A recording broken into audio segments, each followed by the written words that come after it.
இதுவரைக்கும் பார்த்த சாப்டர்ஸில் வந்து கேண்டில் ட்ரெண்ட் பேட்டர்ன், அதுக்கப்புறம் வந்து பார்த்தீங்க அப்படின்னா ஒரு மார்க்கெட்டோட பவுண்ட்ரி, அதுக்கப்புறம் லாஸ்ட்டாக ஜென்ரலாக ட்ரெண்ட் லைன். பட் அதெல்லாம் அங்கே ட்ரேடுக்கெல்லாம் யூஸ் பண்ண மாட்டோம். நீங்கள் ட்ரெண்ட் லைன், சப்போர்ட்டு, ரெசிஸ்டன்ஸ் இந்த மாதிரி வார்த்தைகள் நிறைய யூஸ் பண்ணுறீங்க இல்லையா ட்ரேடுக்கு டெக்னிக்கலாக. ஸோ அதனால் அது என்ன எப்படி அதை முதல்ல ட்ரா பண்ணணும், அது எதுக்காக பயன்படுது, அது முதல்ல ட்ரேடு எடுக்கிறதுக்காகவே இல்லை அப்படிங்கிற விஷயத்தெல்லாம் இது வரைக்கும் உள்ள சாப்டர்ஸில் பார்த்தோம்.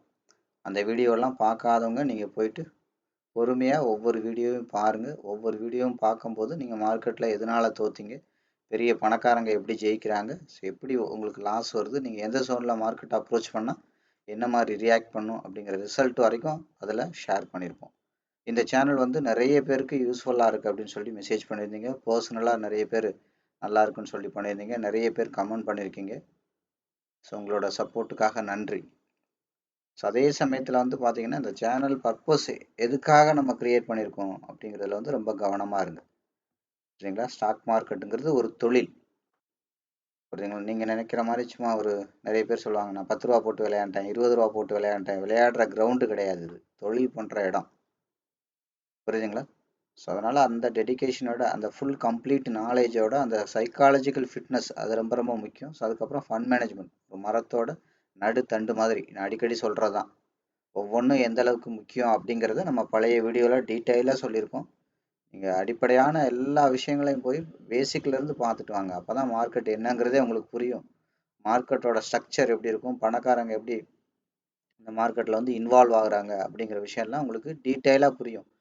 இதையுமே நம்ம வந்து மறைச்சு வைக்கல, எல்லாத்தையுமே வெளிப்படையாக பேசியிருக்கோம், யதார்த்தமாக பேசியிருக்கோம். புரியுதுங்களா? ஸோ அதனால் ஒவ்வொரு சாப்டரையும் நீங்கள் போய் பாருங்கள். அது போக நம்ம வந்து பார்த்தீங்கன்னா இந்த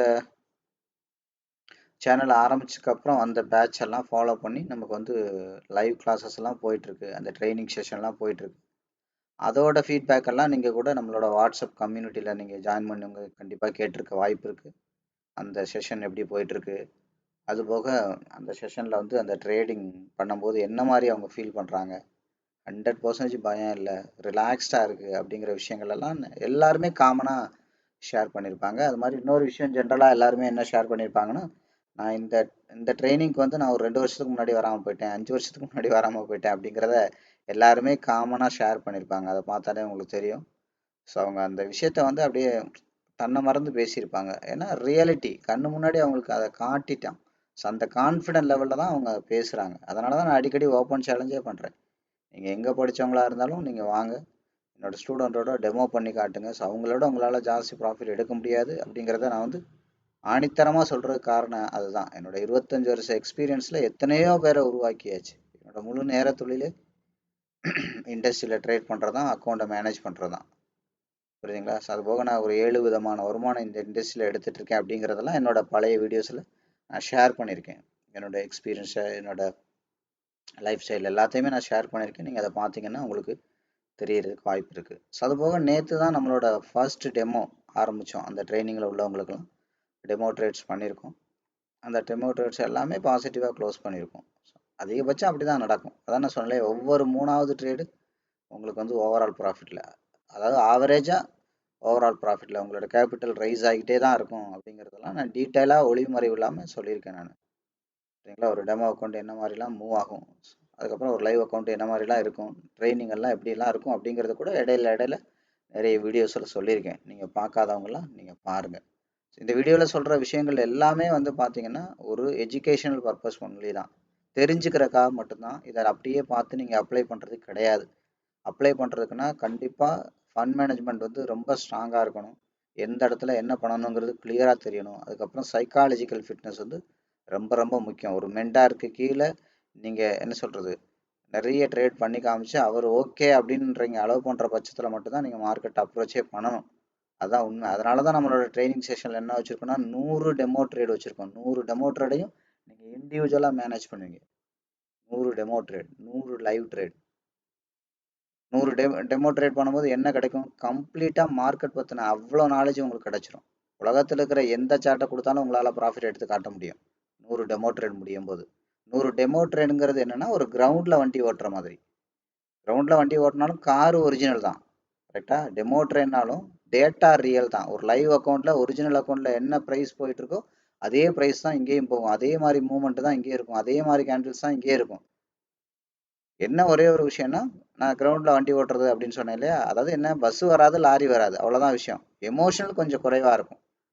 மற்றபடி டேட்டா வந்து ரியல் டைம் டேட்டா தான். இந்த மாதிரி 100 ட்ரேட் பண்ணுவீங்க. அந்த 100 ட்ரேட் முடியறதுக்குள்ள முதல்ல ஒரு ட்ரேடை எப்படி அப்ரோச் பண்ணணும், டெக்னிக்கலாக எப்படி ஒரு ட்ரேடை டைட் பண்ணணும், ஃபண்டமெண்டலில் எப்படி டைட் பண்ணணும், ஃபண்ட் மேனேஜ்மெண்ட்டில் இன்னும் கிளாரிட்டியாக எப்படி பண்ணணும், இந்த மாதிரி விஷயங்கள் எல்லாம் முதல்ல ஒரு 25 ட்ரேடில் நீங்கள் கற்றுட்டு அப்ளை பண்ணுவீங்க.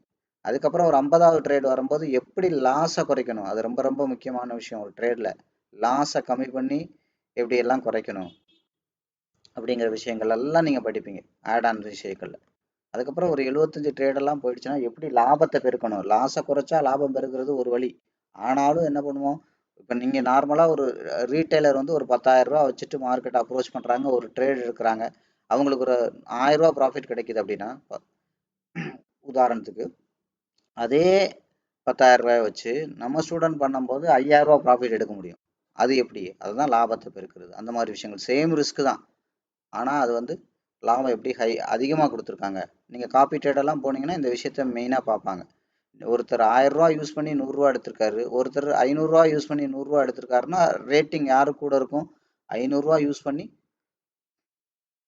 லாபம் எடுத்து அதே அளவில் அதிக லாபம் எடுத்தார்லே அவரோட ரேட்டிங் தான் அதிகமாக இருக்கும். அப்போ இந்த மாதிரி இந்த தேர்டு விஷயங்கள் இருக்குல்ல, லாபத்தை பெருக்கிறது, நஷ்டத்தை குறைக்கிறதுங்க எப்படி எப்படி அப்படின்னு பார்த்தீங்கன்னா, ஒருத்தர் வந்து 100 ரூபா யூஸ் பண்ணி ட்ரா டவுன் 10% போயிட்டு அதுக்கப்புறம் ப்ராஃபிட் வந்திருக்கு. ஒருத்தர் 100 ரூபா யூஸ் பண்ணாரு, ட்ரா டவுன் 5% தான் போயிருக்கு, அதுக்கப்புறம் ப்ராஃபிட் வந்துருச்சு. அப்படிங்கிறதான் 2 பேரும் 100 ரூபா தான் யூஸ் பண்ணாங்க. ஆனால் ஒருத்தர் 10% நெகட்டிவ் சைடு போயிட்டு பாசிட்டிவ் வந்துச்சு, ஒருத்தருக்கு வெறும் 5% தான் நெகட்டிவ் சைடு போயிட்டு பாசிட்டிவ் சைடு வந்துச்சுன்னா இதுக்கு பேர் தான் ட்ரா டவுன் சொல்லுவோம். இதை பார்த்து ரேட்டிங் கொடுப்பாங்க. ஸோ அதுக்கப்புறம் ஒரு நாளைக்கு எத்தனை ட்ரேட் பண்ணுறாரு. சிலர் பார்த்தீங்கன்னா வாரத்துக்கு ஒன்று தான் பண்ணுவாங்க ட்ரேடர்ஸு. நம்மலாம் வந்து பார்த்தீங்கன்னா ஒரு நாளைக்கு 1லேருந்து 2 ட்ரேடுக்கு மேலே கண்டிப்பாக பண்ணிடுவோம். மினிமம் 2, அதுக்கு மேலே தான் இருக்கும். அப்போ ஒரு நாளைக்கு எத்தனை ட்ரேட் பண்ணுறாங்க இதை பொறுத்து உங்களோட ரேட்டிங் இருக்கும். 4வது வந்து பார்த்தீங்க அப்படின்னா உங்களை வந்து ஓவரால் ரிசல்ட்ஸ் எப்படி இருக்குது, ஸோ அதெல்லாம் பார்த்து உங்களோட ரேட்டிங் இருக்கும். இந்த மாதிரி வந்து ஒரு காப்பி ட்ரேடருக்கு வந்து 4 விதமான ரேட்டிங் போடுவாங்க. நம்மளோட ட்ரேடர்ஸ் எல்லாம் இந்த ட்ரைனிங் எல்லாம் முடிச்சு போகிறவங்க பார்த்தீங்கன்னா இந்த 4 விதமான ட்ரைனிங்லாம் அடித்து தூள் கிளப்பிடுவாங்க. அதை நான் சொல்கிறேன் இல்லையா, ஒரு மாதத்துக்குள்ளே அவங்களுக்கு குறைஞ்சபட்சம் 300 400 கிளைண்ட்ஸ் கிடச்சிருவாங்க காப்பி ட்ரேட்ஸ்லாம். அந்த அளவுக்கு எக்ஸலண்ட்டாக இருக்கும் ட்ரேடு. அந்த அளவுக்கு ரியலிஸ்டிக்காக ரியல் டேட்டாலாம் இருக்கும். சும்மா வெறும் வாய்ச்சாவடாலாம் பேசுறது இல்லை. புரிஞ்சுங்களா? என்ன இருக்கோ அதை தான் நான் பேசுவேன். அது மாதிரி நான் எனக்கு என்ன நினைக்கிறேனோ அதை நான் ஓப்பனாக பேசிடுவேன். யாருக்காகவும் எந்த இடத்துலையும் நான் என்ன மாற்றிக்க மாட்டேன். ரியாலிட்டி என்னவோ, உண்மை என்னவோ தான் நான் போல்டாக பேசிட்டு போயிட்டே இருவேன். கேட்குற ஆள் கேளு, கேட்காத ஆள் போங்கிற மாதிரி தான் அது. ஏன்னா நான் யாருன்றது எனக்கு தெரிஞ்சா போதும், அதில் நான் ரொம்ப உறுதியாக இருப்பேன். புரியுதுங்களா? ஸோ அதனால இந்த வீடியோஸ் எல்லாம் உங்களுக்கு நிறைய பேருக்கு பிரயோஜனமாக இருக்குது அப்படிங்கிறத நீங்கள் மெசேஜ் பண்ணியிருக்கீங்க. பிரயோஜனமாக தான் இருக்கும். ஏன்னா எனக்கு தெரியும்ல என் கண்டென்ட்டை பற்றி. நான் 25 வருஷம் இதுக்கு நான் உழைப்பு போட்டிருக்கேன். இரவு பகலாக உட்காந்துருக்கேன் இந்த மார்க்கெட்டில்.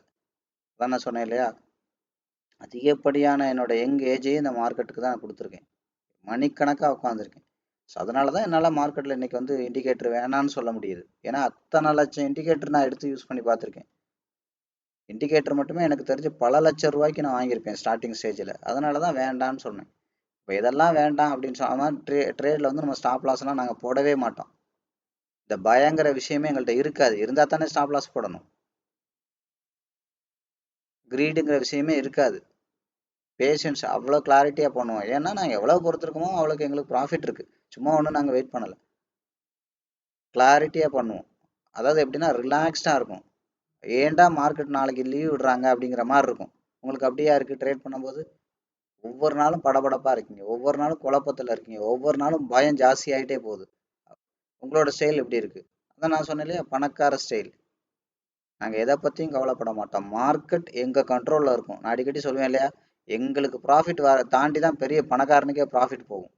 அவ்வளவு கிளாரிட்டியாக நாங்கள் வந்து அந்த அந்த மார்க்கெட் வந்து அப்ரோச் பண்ணுவோம். ஏன்னா டெக்னிக்கலாக டைப் பண்ண தெரியும், ஃபண்டமெண்டலாக டைப் பண்ணுவோம், ஃபண்ட் மேனேஜ்மெண்ட்டில் டைப் பண்ணுவோம், ட்ரேடிங் சிஸ்டம் ஸ்ட்ராங்காக இருக்குது, சைக்காலஜி ஃபிட்னஸ் வந்து ஹெவியாக இருக்குது. அதுக்கப்புறம் என்ன இருக்குது ஜெயிக்கிறதுக்கு? ஒன்றுமே கிடையாது. இது தொழிலாக பண்ணுறதுக்கான அத்தனை குவாலிட்டிஸும் க்ரியேட் பண்ணிடுவோம். அந்த அந்த முதல்ல உங்களை ட்ரெயின் பண்ணி தான் மார்க்கெட்டுக்குள்ளே அடுத்த விஷயமே நான் கொடுப்பேன். அதனால தான் பாருங்க ஸ்டூடெண்டோட ஃபீட்பேக்லாம் ஒரு வாரத்துல இவ்வளோ கிளாரிட்டியா இருக்கு. ஒரு வாரத்துல இவ்வளவு கான்ஃபிடென்ட்டா இருக்கு. வெறும் ஒரே வாரம், ஒரு வாரம் கூட சொல்ல முடியாது, 5 நாள் ட்ரைனிங்ல இவ்வளவு கிளாரிட்டி. அப்போ இன்னும் மொத்தம் 3 மாசம் கிட்டத்தட்ட 100 நாள் இந்த ட்ரைனிங் போகும். எல்லாமே ரியல் டேட்டா தான். அப்போ இன்னும் 95 நாள்ல உலகத்துல எந்த சார்ட்டை கொடுத்தாலும் அவங்களால ப்ராஃபிட்டோட முடிக்க முடியும்னு நான் சொல்றது உங்களுக்கு கண்டிப்பா புரிஞ்சிருக்கும்னு நினைக்கிறேன். புரியுங்களா? இன்னும் அந்த கம்யூனிட்டிலலாம் நீங்க யாராவது சேரலன்னா நீங்க எனக்கு என்ன பண்ணுங்க, கம்யூனிட்டிலாம் சேருங்க. ஃபர்தரா அந்த கிளாரிட்டி மெசேஜ்லாம் நீங்க போடுங்க. ஃபர்தரா தெரிஞ்சுக்கங்க. புரியுதுங்களா? உங்களுக்கு பட்ஜெட் அனுமதிச்சா நீங்க தொடர்ந்து இந்த ட்ரைனிங்லாம் அட்டன் பண்ணுங்க. இல்லைன்னா பரவாயில்ல, இருக்கட்டும். இன்னைக்கு இப்படி இருக்கீங்க, நாளைக்கு அப்படி இருக்க மாட்டீங்க. கண்டிப்பா இதை தெரிஞ்சுக்கங்க. புரிஞ்சுக்கிட்டீங்களா, இதுதான் சரி அப்படின்னு தெரிஞ்சுக்கிட்டீங்கன்னா எத்தனை வருஷம் ஆனாலும் பரவாயில்ல. புரியுதுங்களா? மறுபடி ஒரு ஒரு ஒரு ஒரு எனர்ஜெட்டிக்கா திரும்பி வாங்க. கத்துக்கங்க. ப்ராக்டிஸ் பண்ணுங்க. அது ரொம்ப ரொம்ப முக்கியம். 100 டெமோ ட்ரேட் 100 லைவ் ட்ரேட் வைக்கிறதுக்கு காரணமே அதுதான். முதல்ல உங்களை மாத்தணும். ஏன்னா மார்க்கெட் ஆப்ரேட் பண்ற உங்களுக்கே அந்த ஃபிட்னஸ் இல்லைன்னா கட்டாயம் உங்க பணத்தை நீங்க காப்பாற்ற முடியாது. உங்க பணத்தை எப்படி யூஸ் பண்ணணும்னு தெரியாது. முதல்ல நீங்க ஸ்ட்ராங்கா இருக்கணும். உங்க பணத்தை அப்பதான் நீங்க தேவையில்லாத விஷயங்களை உங்க பணத்துல பண்ண மாட்டீங்க. ஃபியரும் கிரீடும் உங்க கண்ட்ரோல்ல இருந்து பேஷன்ஸா இருக்க முடிஞ்சா மட்டும்தான் இந்த தொழில ஜெயிக்க முடியும். அதனாலதான் இது பணக்காரனுக்கான தொழில்னு சொல்றது. பணக்கார மனநிலையோட நீங்க பண்ணணும். பணக்கார தன்மையா இருக்கணும். இருக்கிறது 10,000 ரூபானாலும் அதை எப்படி ஒரு பணக்கார மனநிலையோட மெயின்டைன் பண்ணணும்னு தெரியணும். மார்க்கெட்ல ட்ரேடுங்கிறது என்ன சொல்றது, ஃபண்டுங்கிறது முக்கியம் இல்லை.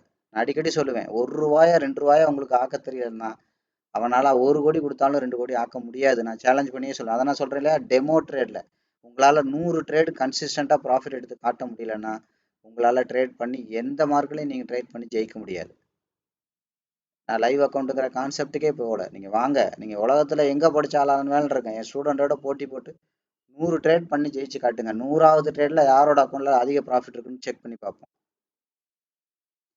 ஏன்னா அவங்களுக்கு எல்லாமே தெரியும்.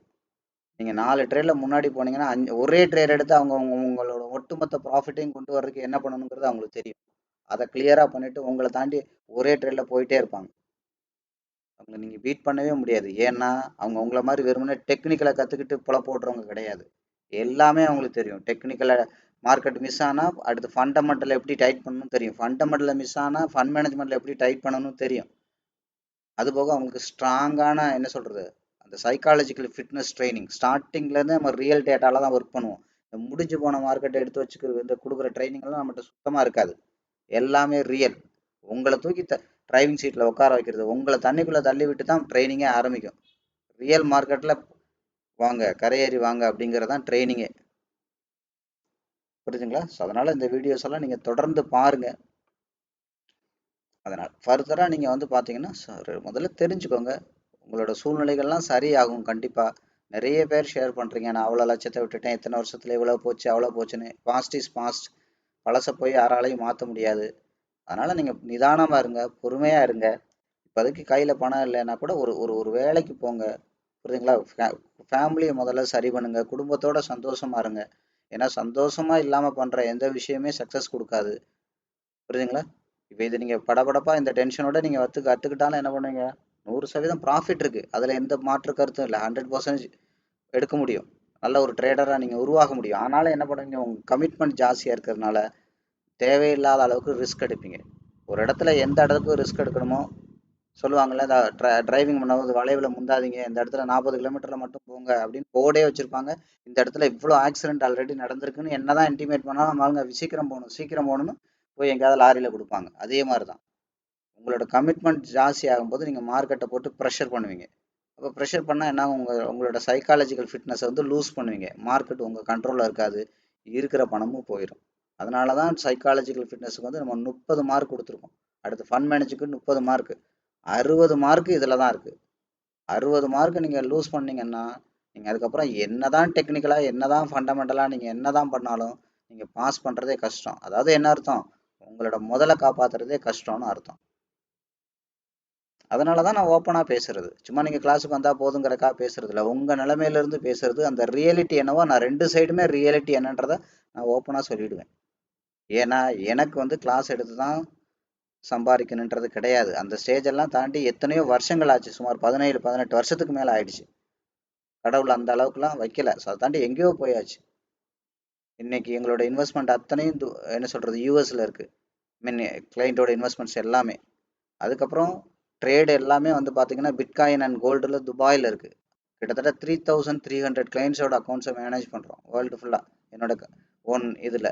அப்போ யோசிச்சு பாருங்கள், 3300 கிளைண்ட்டோட அக்கௌண்ட்டை மேனேஜ் பண்ணுறோம் அப்படின்னா கட்டாயம் கிளாஸ் எடுத்து இது பண்ணணும்னு அவசியம் கிடையாது. அதான் நான் உங்களுக்கு ஓப்பனாக சொன்னேன். இந்த சேனலே எடுத்துக்கோங்க, ஏன் இவ்வளோ 100 நாள் ட்ரைனிங் கொடுக்கணும் லைவ் மார்க்கெட்டில்? அழகாக இந்த விஷயத்த ஒரு வீடியோவை போட்டு 5000 ரூபாய்க்கு விற்றேன்னா நீங்கள் 1500 பேர்கிட்ட 1300 1400 பேர்கிட்ட இருக்கீங்க. இந்த மாதம் ஒரு 200 பேர் வாங்குவீங்க, அடுத்த மாதம் ஒரு 300 பேர் வாங்குவீங்க, 3வது மாதம் ஒரு 500 பேர் வாங்குவீங்க. கண்டிப்பாக மொத்தம் எவ்வளோ ஆச்சு? 1000 பேர். 1000 பேர் இன்ட்டு 5000 ரூபானா 50 லட்ச ரூபா சம்பாரிச்சிட்டு போயிட்டே இருக்கலாம். ஆனால் அந்த 1000 பேரில் 5 பேர் கூட தேறி எந்திரிக்க மாட்டீங்க. ஏன்னா நீங்கள் வீடியோவை தான் பார்த்துருக்கீங்க. வீடியோ பார்த்தா விஷயம் தெரியும், ஆனால் அந்த சைக்காலஜிக்கல் ஃபிட்னஸ் வராது. சைக்காலஜி ஃபிட்னஸ் வராமல் நீங்கள் அந்த ஃபண்டை வந்து அப்ரோச் பண்ணுறதுக்கு உங்களுக்கு தெரியாது. தெரிஞ்சாலுமே உங்களால் பண்ண முடியாது, ஏன்னா அந்த ஃபிட்னஸ் இல்லை. கார் ஓட்ட தெரியாமல் ஆடி காரை கொடுத்தான்னு உங்கள் கையில் ஆம்னி காரை கொடுத்தான்னு மொத்தத்தில் கார் ஓட்ட தெரியாது. புரியுதுங்களா? அதே மாதிரி தான் அந்த ஃபிட்னஸ் வேணும். அதாவது நாலேஜ் வைஸாகவும் 100% நீங்கள் ஃபுல்ஃபில் ஆகிருக்கணும், ஸ்ட்ராங்காக இருக்கணும். சைக்காலஜிக்கல் ஃபிட்னஸ் வழியாகவும் 100% ஸ்ட்ராங்காக இருக்கணும். அதான் சொல்லி 60%, 60% சக்ஸஸ் வந்து இது ரெண்டில் தான் இருக்குது. அதனால தான் நான் இந்த வீடியோவெல்லாம் கொடுக்குறதுல உடன்பாடு இல்லை. இல்லைன்னா நான் அழகாக விற்றுட்டு போயிட்டே இருக்கலாம். ஏன் இன்னைக்கு விற்கணும்? பல 50 வருஷம் 25 வருஷமாக நான் பாட்டுக்கு எத்தனையோ 1000 பேருக்கு 1,00,000 பேருக்கு நான் விற்றுருக்கலாம். பட் அதெல்லாம் பலன் அடிக்காது. காசு சம்பாதிக்கிறது என்னோட நோக்கம் கிடையாது. சரிங்களா? 7 வழியில் நான் சம்பாதிக்கிறேன் இந்த மார்க்கெட்டில். பழைய வீடியோவில் பாருங்கள், என்னென்ன வழிலாம் உங்களுக்கு தெரியும். அதில் கிடைக்காத காசு வந்து இதில் ஒன்றும் கிடைச்சிடாது. எனக்கு இந்த மொத்தத்தில் சொன்னால் ஸ்டாக் மார்க்கெட்டை பற்றி பேசுகிறது ரொம்ப பிடிக்கும். அதான் சொல்லலை, எனக்கு இது ஸ்டாக் மார்க்கெட்டில் இருக்கிறது நான் அடிக்கடி சொல்லுவேன் இல்லையா, என்னோட லவ்வரோடு இருக்கிற மாதிரி அப்படிங்க நான் அடிக்கடி சொல்லியிருக்கேன். அவ்வளோ நேரம் நல்லா ஸ்டாக் மார்க்கெட்டில் நான் இருப்பேன் மணிக்கணக்காக. ஏன்னா அப்போ அதோட தானே 25 வருஷம் இருந்திருக்கோம். என்னோட எல்லா நல்லது கெட்டதோட நான் ஸ்டாக் மார்க்கெட்டோட தான் இருந்திருக்கேன். புரியுதுங்களா? அங்கேருந்து நான் ரிலீஃப் ஆகி கூட்டிகிட்டு போகிறதே என்ன ஸ்டாக் மார்க்கெட் தான். அப்படிங்கிறப்ப நான் அதை பற்றி பேசணுன்னா அவ்வளோ உற்சாகமாக பேசுவேன். இன்னொன்று விஷயம் என்னன்னா, அது எல்லாமே ரியாலிட்டியாக உங்களை சம்பாதிக்க வைக்கிற நான் சம்பாரிச்சிருக்கேன். அதான் மெயின். எத்தனையோ 1000 ஸ்டூடெண்ட்டை வந்து பார்த்தீங்கன்னா சம்பாரிச்சிட்டு இருக்காங்க. நான் சொன்னேன்ல, இன்னைக்கு நேரடியாக 5000 குடும்பங்கள் ஃபண்டட் அக்கௌண்ட்டில் காப்பி ட்ரேடில் என்னோட பழைய ஸ்டூடெண்ட்ஸ் எல்லாம் கணக்கு எடுத்தோன்னா 5000 குடும்பங்களுக்கு மேலே ஒவ்வொரு மாதமும் ஸ்டாக் மார்க்கெட்டில் நேரடியாக பலன் அனுபவிக்கிறாங்க. நேரடியாக மாதம் மாதம் அந்த கான்ஃபிடென்ட்டில் தான் நான் வந்து என்ன பேசுகிறது, எதை பேசுனாலும் தைரியமாக பேசுகிற காரணமே அதுதான். நான் அடிக்கடி சொல்லுவேன்ல, என்னத்தை தைரியமாக பேசினாலும் டெமோவில் தெரிஞ்சிடும்ல. அங்கே ரியல் ப்ராஃபிட் வந்தால் தானே நீங்கள் அடுத்த ட்ரைனிங்கே கண்டினியூ பண்ணுவீங்க. அதனால தான் நம்ம என்ன சொல்கிறது, ரியாலிட்டி என்னவோ அதை பேசுகிறது. இதுதான் உண்மைங்க, இப்படி பண்ணாதாங்க வரும், இல்லாட்டி வராது அப்படின்னு சொல்கிறதுக்கு காரணமே அதுதான். அதனால தான் நம்ம மார்க்கெட்டை வந்து பார்த்தீங்கன்னா ஒவ்வொரு இடத்துலையும் ஓப்பனாக சிம்பிளிஃபைடாக யதார்த்தமாக நம்ம சொல்லித்தர்றது. இது இப்படி தான் மார்க்கெட் மூவ் ஆகும், இப்படி தான் இருக்கும் அப்படிங்கிறதெல்லாம் நீங்கள் எடுத்து பாருங்கள். உலகத்தில் இருக்கிற எந்த சார்ட்டை வேணாலும் எடுத்து பாருங்கள், நம்ம சொல்கிறபடி தான் மூவ் ஆகும். இதெல்லாம் பெரிய ஆச்சரியமே இல்லை. ட்ரைனிங் எல்லாம் அடுத்து மார்க்கெட் எங்கே போகும், எங்கே வரும், எங்கே பெரிய பணக்காரனை வருவாங்கிறத கொண்டு நம்ம தெரிஞ்சு வச்சுருப்போம். ஒரு கேண்டில் மார்க்கெட்டில் ஃபார்ம் ஆனால அடுத்த ஒரு 2 நாளைக்கு எப்படி இருக்கும் அப்படிங்கிறத ஒரே கேண்டிலை வச்சே நம்ம சொல்லுவோம். அவ்வளோ கிளாரிட்டியாக இருக்கும் நம்மளோட ட்ரைனிங். யோசிச்சு பாருங்கள்.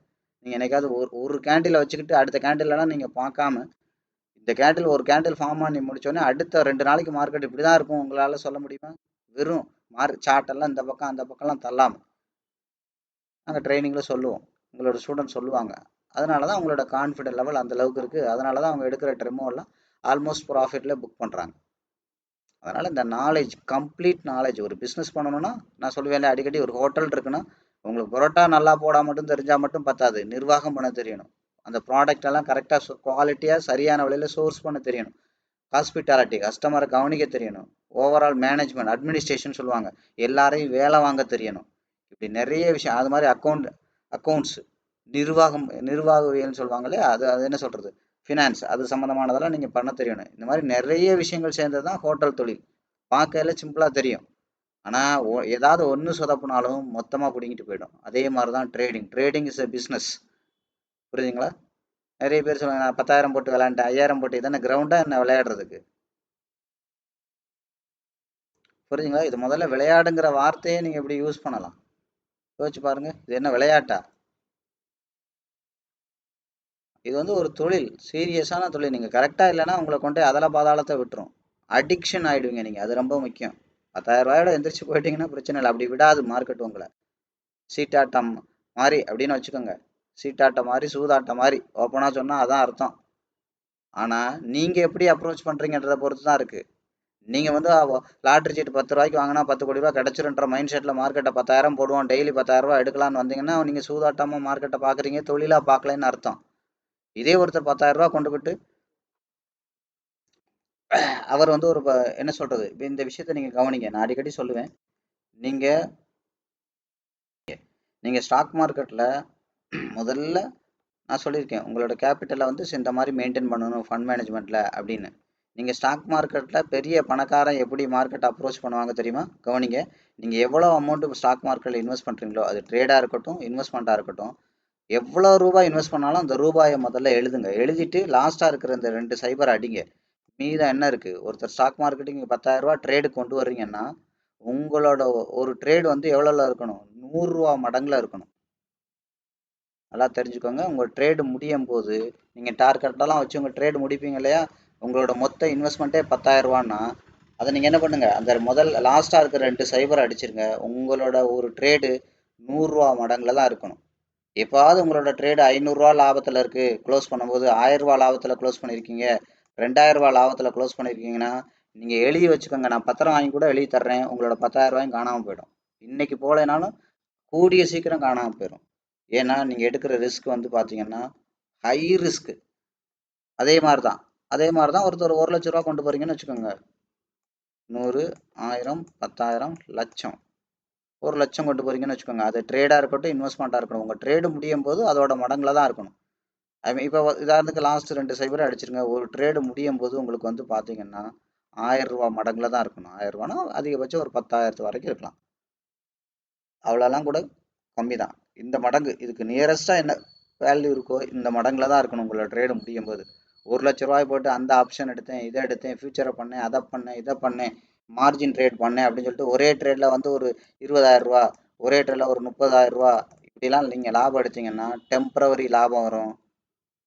உங்கள் 1 லட்சம் காணாமல் போயிடும். அதான் சொன்னல, மார்க்கெட் வந்து யாரையும் ஏமாத்தாது, அதே சமயத்தில் யாருக்கிட்டையும் ஏமாறாது. ஏமாறுற மாதிரி தெரியும், நீங்கள் அறிவாளி மாதிரி தெரிவிங்க, மொத்தத்தையும் கலட்டிட்டு ஒன்றும் இல்லாதமா ஓட்டாண்டியே விரட்டி விட்டுரும் மார்க்கெட். இதெல்லாம் நீங்கள் பாருங்கள், இதெல்லாம் ரொம்ப ரொம்ப முக்கியம். நீங்கள் என்ன அமௌண்ட் கொண்டு போகிறீங்களோ மார்க்கெட்டில் 2 சைபரை அடிங்க. உங்களோட ப்ராஃபிட் அதுக்கு மேலே வரக்கூடாது. அதுக்கு மேலே வருதுன்னா நீங்கள் தப்பாக பண்ணுறீங்கன்னு அர்த்தம், மார்க்கெட்டை ஏமாற்ற பார்க்குறீங்கன்னு அர்த்தம். உங்களுக்கே இந்த சொந்த செலவில் சூனியம் வச்சுக்கிருவாங்க சொல்லுவாங்கல்ல, அந்த வேலையை பண்ணுறீங்கன்னு அர்த்தம். உங்கள் தலையில் நீங்களே மணலி போடுறீங்கன்னு அர்த்தம். இப்படி எப்படி வேணாலும் வச்சுக்கோங்க. இதெல்லாம் ரொம்ப ரொம்ப முக்கியம். இந்த பிரின்சிபல்லாம் செக் பண்ணி பார்க்கணும். அதான் சொல்கிறேன் இல்லையா, சும்மா தொழில் பண்ணால் தொழில் அப்படியே உட்காந்துட்டு இருக்க மாட்டாங்க. என்ன போட்டோம், என்ன வந்திருக்கு, என்ன பண்ணணும், இவ்வளோ நஷ்டமாயிருக்கு, இந்த இடத்துல இவ்வளோ நஷ்டமாயிருக்கு, இதை நஷ்டத்தை எப்படி குறைக்கணும், லாபத்தை எப்படி பெருக்கணும், அதுக்கு என்னெல்லாம் பண்ணணும், இதெல்லாம் திங்க் பண்ணிக்கிட்டே இருப்பாங்க இல்லையா. இதைத்தான் நான் உங்களுக்கு எளிமையாக சொல்கிறேன். அது பின்னாடியில் நிறைய மெக்கானிசம் இருக்குது. அதான் நான் சொன்னேன். இப்போ ஒரு உதாரணத்துக்கு நீங்கள் வந்து ஒரு 50,000 ரூபா கொண்டு போகிறீங்க மார்க்கெட்டுக்கு. கரெக்டாக 50,000 ரூபா கொண்டு போகிறீங்கன்னா என்ன அர்த்தம்? லாஸ்ட் 2 சைபரை எடுத்துருங்க. உங்களோட மடங்கு ஒரு ட்ரேடோட ப்ராஃபிட்டோட ரேஷியோ வந்து ட்ரேடு முடியும் போது 500 ரூபா மடங்கில் தான் இருக்கணும். அதை தாண்டி சும்மா 5000, 10,000, அதாவது 3 சைபருக்குள்ளே தான் இருக்கணும். 999 ரூபா வரைக்கும் இருக்கலாம். அதான் அர்த்தம். இதே நீங்கள் 1 லட்ச ரூபா கொண்டு போகிறீங்கன்னா 100, 1000, 10,000, லட்சம் 2 சைபர் அடிச்சிருங்க. அப்போ உங்களோட இது வந்து 99,000 ரூபா மடங்கில் இருக்கணும். ஐ மீன் சாரி, 10,000, 1000 ரூபா மடங்கில் இருக்கணும். அப்போ 1000தோட அதிகபட்ச 1000 என்ன வரும்? 9,000 தான். கவனிச்சிங்களா? 9,000 தான்.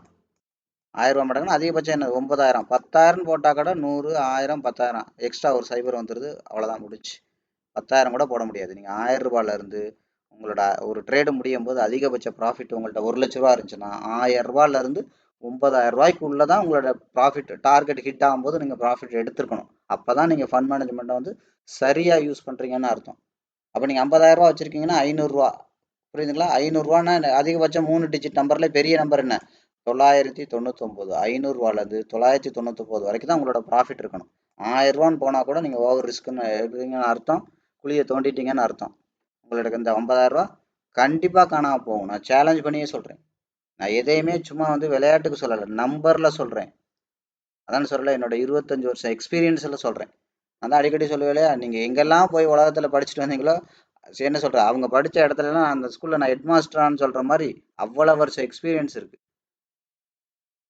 எல்லா இடத்துலையும் நான் ஒர்க் பண்ணியிருக்கேன். ஏலேருந்து என்ன சொல்றது, ஒரு லெட்ஜர்ல எடுத்து எழுதுறதுல ஆரம்பிச்சு ஒரு பெரிய ஸ்டாக்கை ஒரு பெரிய கம்பெனிக்கு அனலைஸ் பண்ணி கொடுக்குற வரைக்கும் அவ்வளவு வேலையும் பார்த்துட்டு வந்திருக்கேன். சும்மா இது வந்து விளையாட்டுக்கு பேசல நான். புரியுதுங்களா? அதனால இதுதான் ரேஷியோ. இதை மறக்காதீங்க. புரியுதா? நான் மறுபடியும் ஒரு தடவை சொல்றேன். ஃபைனலா உங்களோட கேபிட்டல் எவ்வளவு இருக்கோ, இப்போ 100 ரூபா இருக்கா பரவாயில்ல, 100 ரூபாய்னா என்ன இருக்கும்? இப்போ 2 சைபர் அடிங்க, 1 ரூபா மடங்குல தான் இருக்கும். அப்போ 1 ரூபால அதிகபட்ச பெரிய நம்பர் என்ன? 9 ரூபா. 1 ரூபால இருந்து 9 ரூபாய்க்குள்ளதான் உங்களோட ப்ராஃபிட் இருக்கணும். என்ன கேபிட்டல் கொண்டு போறீங்களோ, அது ட்ரேடா இருந்தாலும் சரி, இன்வெஸ்ட்மெண்ட்டா இருந்தாலும் சரி, அதுல லாஸ்ட் 2 டிஜிட் அடிச்சிருங்க. பேலன்ஸ் என்ன இருக்கும், அந்த பேலன்ஸோட டிஜிட்ல மேக்ஸிமம் நம்பர் என்ன வரும்? 3 டிஜிட்னா 999, 4 டிஜிட்னா 9999, 2 டிஜிட்னா 1 டிஜிட்னா 9, 2 டிஜிட்னா 99. இதை தாண்டி உங்களோட ப்ராஃபிட் இருந்துச்சுன்னா அவ்வளோதான், நீங்க மார்க்கெட்டை விட்டு காணாம போயிடுவீங்க.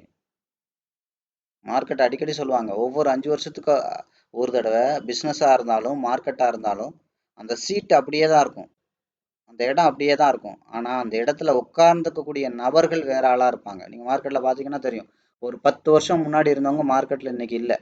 காரணம் என்ன தெரியுமா? அவன் 50 பேரும் பைத்தியக்காரனா சட்டையை பிடிச்சிக்கிட்டு அலையிறாங்க. பாதி பேர் லைஃப்ல அதுக்கு மேலே எந்திரிக்க முடியாமல் இருந்த இடம் தெரியாமல் ஆயிட்டாங்க. இப்போ யார் இருக்கா தெரியுமா மார்க்கெட்டில் நிறையா?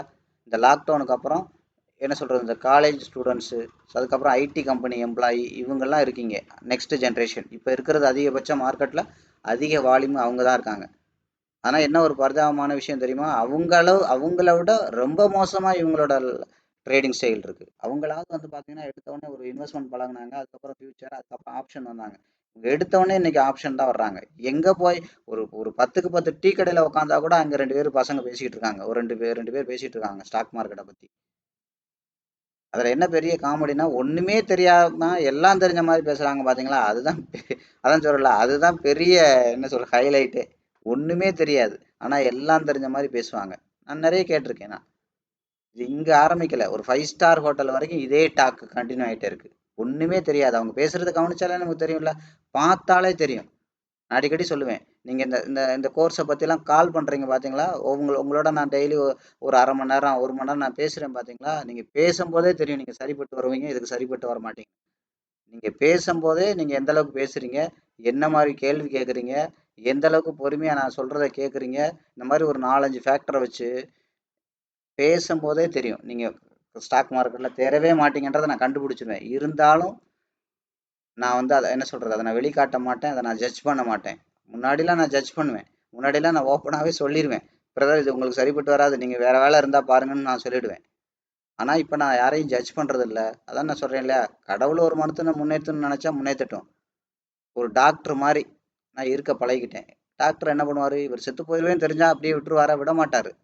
கடைசி மூச்சு இருக்கிற வரைக்கும் ட்ரை பண்ணுவார் இல்லையா, எப்படியாவது இவரை காப்பாற்றிடுவோம், அதுக்கு மேலே கடவுள் விட்ட வழி அப்படின்ற மாதிரி டாக்டர் இருக்காங்களே, அந்த மைண்ட் செட்டுக்கு நான் வந்துட்டேன். முன்னாடிலாம் நான் பயங்கரமாக ஜட்ஜ் பண்ணி நீங்கள் வேண்டாம் பிரதர் அப்படின்னு நான் ஓப்பனாகவே சொல்லியிருக்கேன். சிலரை பார்த்தோன்னே நீங்கள் ஸ்டாக் மார்க்கெட்டில் இந்த ஹைட் வரைக்கும் நீங்கள் போவீங்கன்னு நான் நிறைய பேர் சொல்லியிருக்கேன். அவங்க அந்த ஹைட்டை விட அதை தாண்டியே போயிருக்காங்க. அது மாதிரி நீங்கள் பேசும்போதே என்கொயரி பண்ணும்போதே எனக்கு தெரிஞ்சிடும், இவங்க தேருவாங்க இவங்க தேர மாட்டாங்க அப்படின்னு. முன்னாடியெல்லாம் நான் ஜட்ஜ் பண்ணிட்டு தான் இருந்தேன். அதுக்கப்புறம் தான் ரொம்ப நான் நானே மாற்றிக்கிட்டேன். எதுக்கு, நம்ம என்ன கடவுளா ஒருத்தங்களை ஜட்ஜ் பண்ணுறதுக்கு? கடவுளே இவருக்கு இந்த விஷயத்த கொடுக்கணும்னு நினைக்கும் போது நான் யாரு கூட இருந்து தடுக்கிறதுக்கு? ஸோ அதனால் என்னோட வேலையை 100% கான்ஃபிடென்ட்டோட பண்ணுவோம். எப்படியாவது அவங்கள கையை பிடிச்சி இழுத்து கரை சேர்த்துடலாங்கிற அந்த இதுவோட பண்ணுவோம். அதுக்கு மேலே அவங்களோட இது கடவுள் விட்ட வழி அப்படிங்கிற மாதிரி தான் இப்போலாம் நான் பிஹேவ் பண்ணுறது. ரொம்ப மாற்றிட்டேன் நான் என்னையே. புரியுதுங்களா? ஸோ அந்த மாதிரி நீங்கள் என்கொயரி பண்ணும்போதே தெரிஞ்சிடும் நீங்கள் யார், ஸோ உங்களோட இது என்ன, நீங்கள் இந்த இண்டஸ்ட்ரிக்கு சரி பண்ணிட்டு வருவீங்களா வரமாட்டீங்களா? எல்லாத்துக்கும் ஒரு நேச்சர் இருக்குல்ல, அந்த ஃபிட்னஸ் இருக்கணும். அந்த ஃபிட்னஸ் வந்து கொஞ்சமாவது என்ன சொல்கிறது, சைக்கலாஜிக்கலாக அந்த ஜீனில் இருக்கணும். இல்லைன்னா ஒன்றுத்துக்குமே ஆகாது. நான் அதை மாதிரி இன்னொன்று சொல்லுவேன், அதிபுத்திசாலிக்கு ஸ்டாக் மார்க்கெட்டில் இடம் இல்லை. அதிபுத்திசாலினா ஸ்டாக் மார்க்கெட்டை அம்பட்டையும் கலட்டிட்டு அம்மனமாக விரட்டி விட்டுரும். அதிபுத்திசாலிக்கு ஸ்டாக் மார்க்கெட்டில் இடம் இல்லை. அதிபுத்திசாலி ஸ்டாக் மார்க்கெட்டில் தொழிலே இடம் இல்லை. அதிபுத்திசாலி தொழில் பண்ணிலாம் ஜெயிக்க முடியாது. புரியுதுங்களா? அதை ஒன்று ஒரு சிம்பிளாக பண்ணணும்னா சிம்பிளாக பண்ண மாட்டாங்க, அதை போட்டு நோண்டிக்கிட்டே இருப்பாங்க. அது மொத்தத்தில் என்ன ஆகும், கடைசி வரைக்கும் பண்ணவும் மாட்டாங்க. அதான் பெரிய பிரச்சனை. அதனால தான் அதிபுத்திசாலிக்கு இடம் இல்லை. நான் சொன்னேன் இல்லையா, இதை பண்ணுங்க அப்படின்னா பண்ணிட்டேன்னு வச்சுக்கோங்க, இதை பண்ணுனா என்ன நடக்கும், இதை செஞ்சா எப்படி நடக்கும், இதை இப்படி பண்ணா என்ன, அப்படி பண்ணானா அப்படின்னு கேள்வி மட்டும்தான் கேட்பானே ஒழிய கடைசி வரைக்கும் அவன் பண்ணவே மாட்டான். ஸ்டாக் மார்க்கெட்டுங்கிறது என்ன அப்படின்னு கேட்டிங்கன்னா, ஸ்டாக் மார்க்கெட்ல தொழிலே அப்படிதான். என்ன தெரிஞ்சிருக்கோ அதை டெப்தா, அதை என்ன சொல்றது, அதை ரசிச்சு ருசிச்சு டெப்தா ஒரு இன்வால்மெண்ட்டோட டெடிகேஷனோட பண்றதுதான் தொழில். தொழில் பண்ற எல்லாருக்குமே எல்லாம் தெரிஞ்சிருக்காது. நீங்க வேணா கேட்டு பாருங்க. கையெழுத்து கூட போட தெரியாத எத்தனையோ தொழில் அதிபர்கள் இருக்காங்க. கையெழுத்தே போட தெரியாது. அது மாதிரி அவங்க ஆடிட்டர்ஸ் என்ன சொல்றாங்களோ அதை மட்டும் தான் செய்வாங்க. ஒரு ஒரு இன்ச்சு கூட அவங்க சொல்றதுக்கு அப்படி ஒரு ஒரு இன்ச்சு கூட அதிகமாக செய்ய மாட்டாங்க, கம்மியாக செய்ய மாட்டாங்க. இந்த மாதிரி எத்தனையோ தொழில்பேர் இருக்காங்க. நான் பார்த்துருக்கேன் என்னோட லைஃப்ல பர்சனலா. ஒண்ணுமே தெரியாது. ஆனா அந்த தொழிலை பத்தி நான் யதார்த்தம் அவங்களுக்கு ஸ்ட்ராங்கா தெரியும். தெரிஞ்சதை டெடிகேட்டடா ரொம்ப டெப்தா பண்ணவங்க ஜெயிச்சிருவாங்க. புரியுதுங்களா? தெரிஞ்சதை சும்மா அதை டெப்தா பண்ணாம சும்மா ஒய்டா அப்படி அப்படி அப்படி அப்படி அப்படின்னு போறவங்க எந்த தொழிலுமே ஜெயிக்க முடியாது. அதான் நான் சொன்னேன், அதி புத்திசாலிக்கு ஸ்டாக் மார்க்கெட்ல இடம் இல்லை.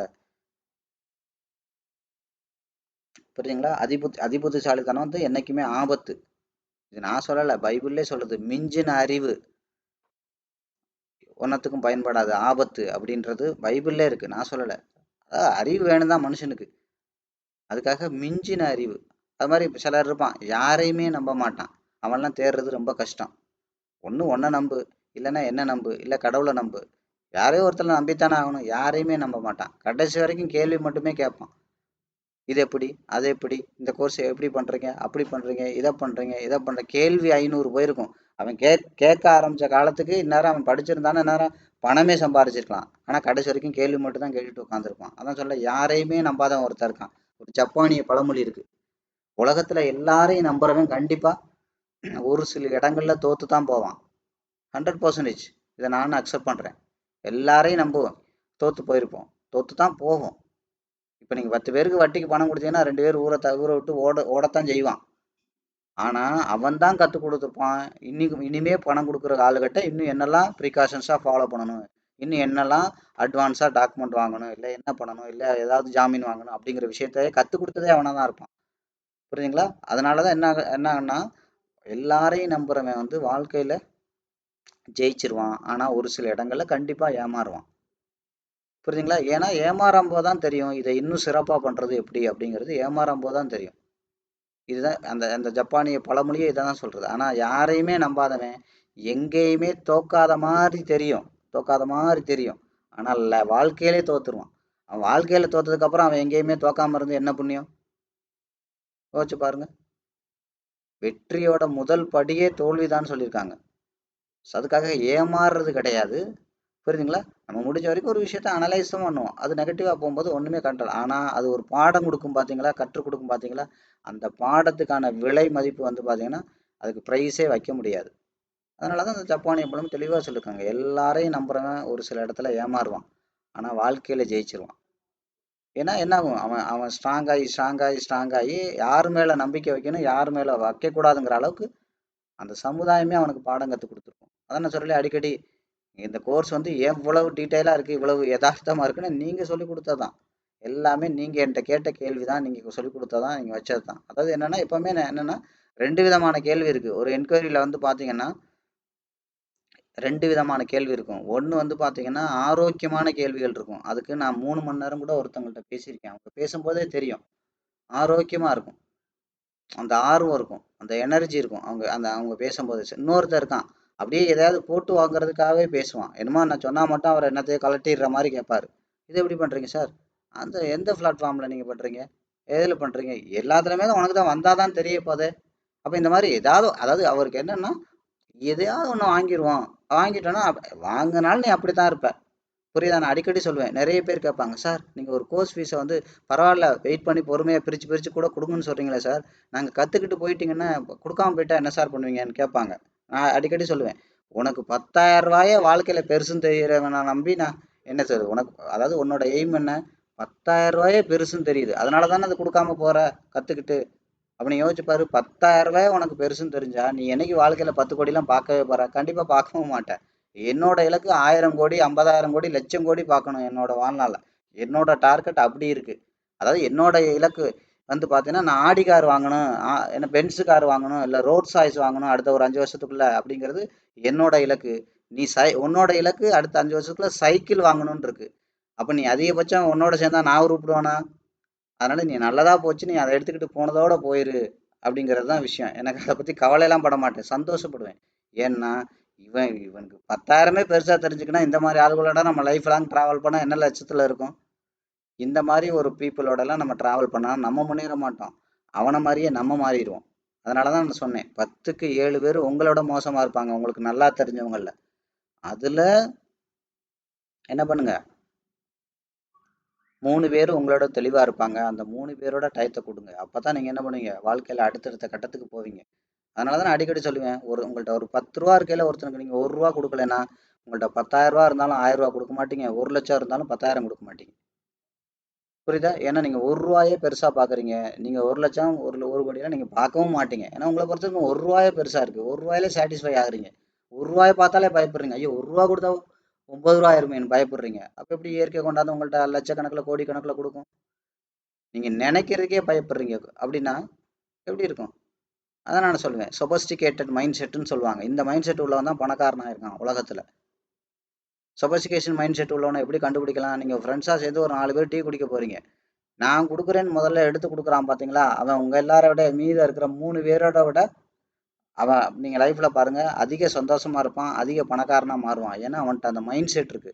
இந்த நம்ம ஃப்ரெண்ட்ஸுக்காக இந்த 40 ரூபாய் நம்ம கொடுப்போம், 40 ரூபா போனா போயிட்டு போகுது சம்பாரிச்சுக்குவோன்னு அந்த கான்ஃபிடென்ட் உள்ளவன் தான் தூக்கி கொடுக்க முடியும். நீங்க என்ன பண்ணுவீங்க, பாக்கெட்டை தடவிட்டே இருப்பீங்க, இல்லாட்டி டீயை மெதுவா குடிப்பீங்க. நம்ம முன்னாடி குடிச்சா முன்னாடி கொடுக்க வேண்டியது இருக்குமோன்னு. இதெல்லாம் என்னன்னா பிச்சைக்கார புத்தி, அது சொபிஸ்டிகேட்டட் மைண்ட் செட் கிடையாது. ஒரு 40 ரூபாயை நீங்க பெருசா நினைக்கிறீங்கன்னா, நீங்க வாழ்க்கையில 40 ரூபாயை உங்க நண்பர்களுக்காக செலவு பண்றதை நீங்க பெருசா நினைக்கிறீங்கன்னா, நீங்க வாழ்க்கையில பெருசா சம்பாதிக்க மாட்டீங்க.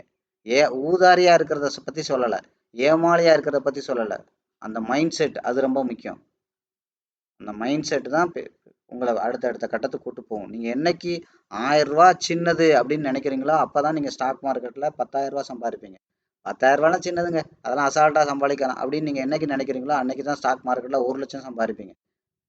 புரிஞ்சுங்களா? என்னைக்கு நீங்க 1,00,000 ரூபாய் பெருசுன்னு நினைக்கிறீங்களோ அன்னைக்கு தான் நீங்க மார்க்கெட்ல வந்து 1 கோடி ரூபாய் சம்பாதிப்பீங்க. ஏன்னா அந்த ஃபிட்னஸ் உங்களுக்கு அப்பதான் வரும். பாத்திரம் 1 லிட்டர் தான் பிடிக்கும்னா அதுல 1 லிட்டர் பால் தான் ஊத்த முடியும், 1 லிட்டர் எண்ணெய் தான் ஊத்த முடியும். கடவுள் அவ்வளவுதான் ஊத்துவாரு. உங்களோட பாத்திரமே அவ்வளவுதான். பாத்திரம் 20 லிட்டர் இருந்தா தான் அதுல 20 லிட்டரையும் ஊத்துவார். அதனாலதான் எண்ணம் போல் வாழ்க்கைன்னு சொல்லியிருக்காங்க.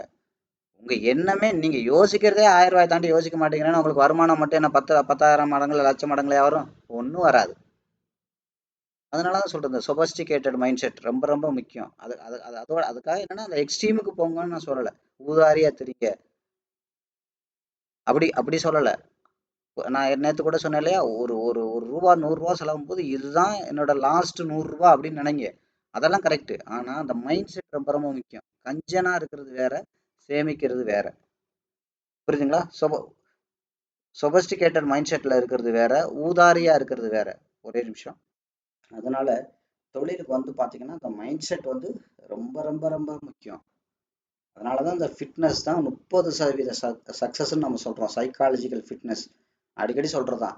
கிரீட் இருக்கக்கூடாது, பயம் இருக்கக்கூடாது. எப்ப கிரீட் இருக்கும் தெரியுமா, எப்ப பயம் இருக்கும் தெரியுமா? நான் ஏற்கனவே சொன்னதுதானே, கடந்த சாப்டர்ல சொன்னேன் இல்லையா, உங்கள்ட்ட சரியான நாலேஜ் இல்லைன்னா பயம் இருக்கும். இப்போ டெல்லிக்கு போகும்போது தடவை டெல்லிக்கு போறீங்க அப்படின்னா பயம் இருக்கும். எங்க இறங்குறதுன்னு தெரியல, எங்க போகுதுன்னு தெரியல, மொழி தெரியாது, யாரை பார்க்கணும் எதுவும் தெரியாது, பயம் இருக்கும்.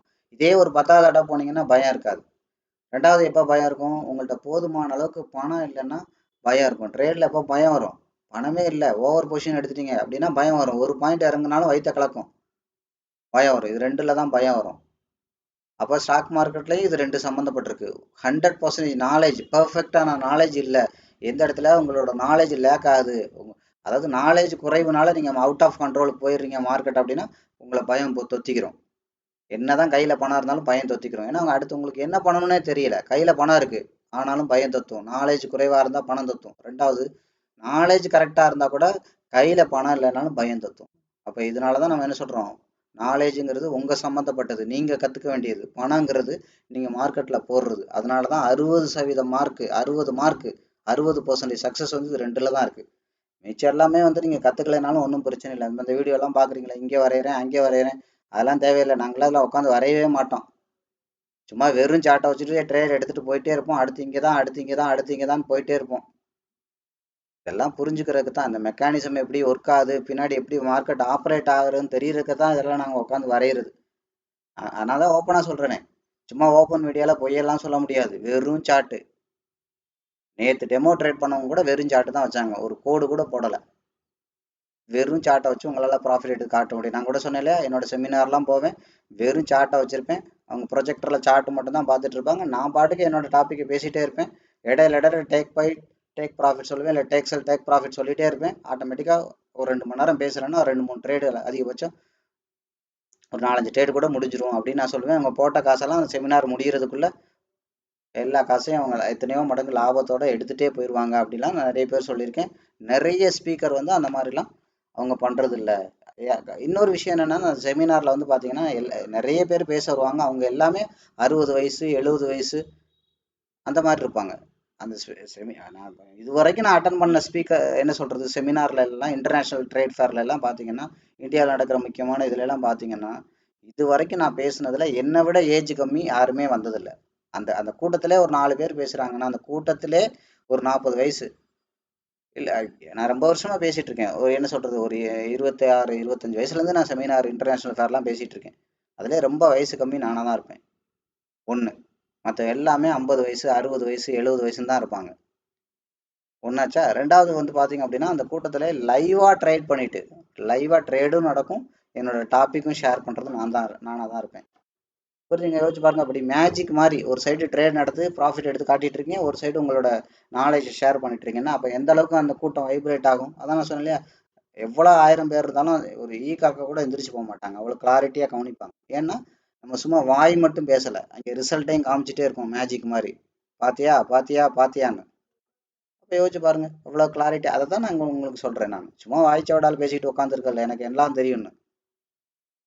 எல்லாம் தெரிஞ்சாலும் நீங்கள் எப்படி பண்ணால் ப்ராஃபிட் வருங்கிறத ஓப்பனாக சொல்கிற காரணம் அதுதான். எல்லாம் தெரியும், எல்லாம் கற்றுக் கொடுத்துட முடியும். ஆனால் இதெல்லாம் நீங்கள் கற்றுக்கிட்டு பண்ணால் மட்டும் தான் பண்ண முடியும். அப்போ அதனால தான் இந்த ட்ரைனிங்கில் நம்ம என்ன வச்சுருக்கோம், சைக்காலஜி ஃபண்ட் மேனேஜ்மெண்ட்டுக்கு வந்து ஹை ப்ரியாரிட்டி கொடுக்குறோம். 100 டெமோ ட்ரேட் 100 நாளில் 100 டெமோ ட்ரேடு 100 லைவ் ட்ரேட் பண்ணுறோம். காரணம் என்னென்னா, அதுதான் உங்களுக்கு வளர்த்து கொடுக்கும். அதுதான் பிஸ்னஸ் நாலேஜை கொடுக்கும். அது ரொம்ப ரொம்ப முக்கியம். ட்ரேடு வந்து ஒரு பிஸ்னஸ். அதை வந்து நீங்கள் எப்போவுமே மறந்துடாதீங்க.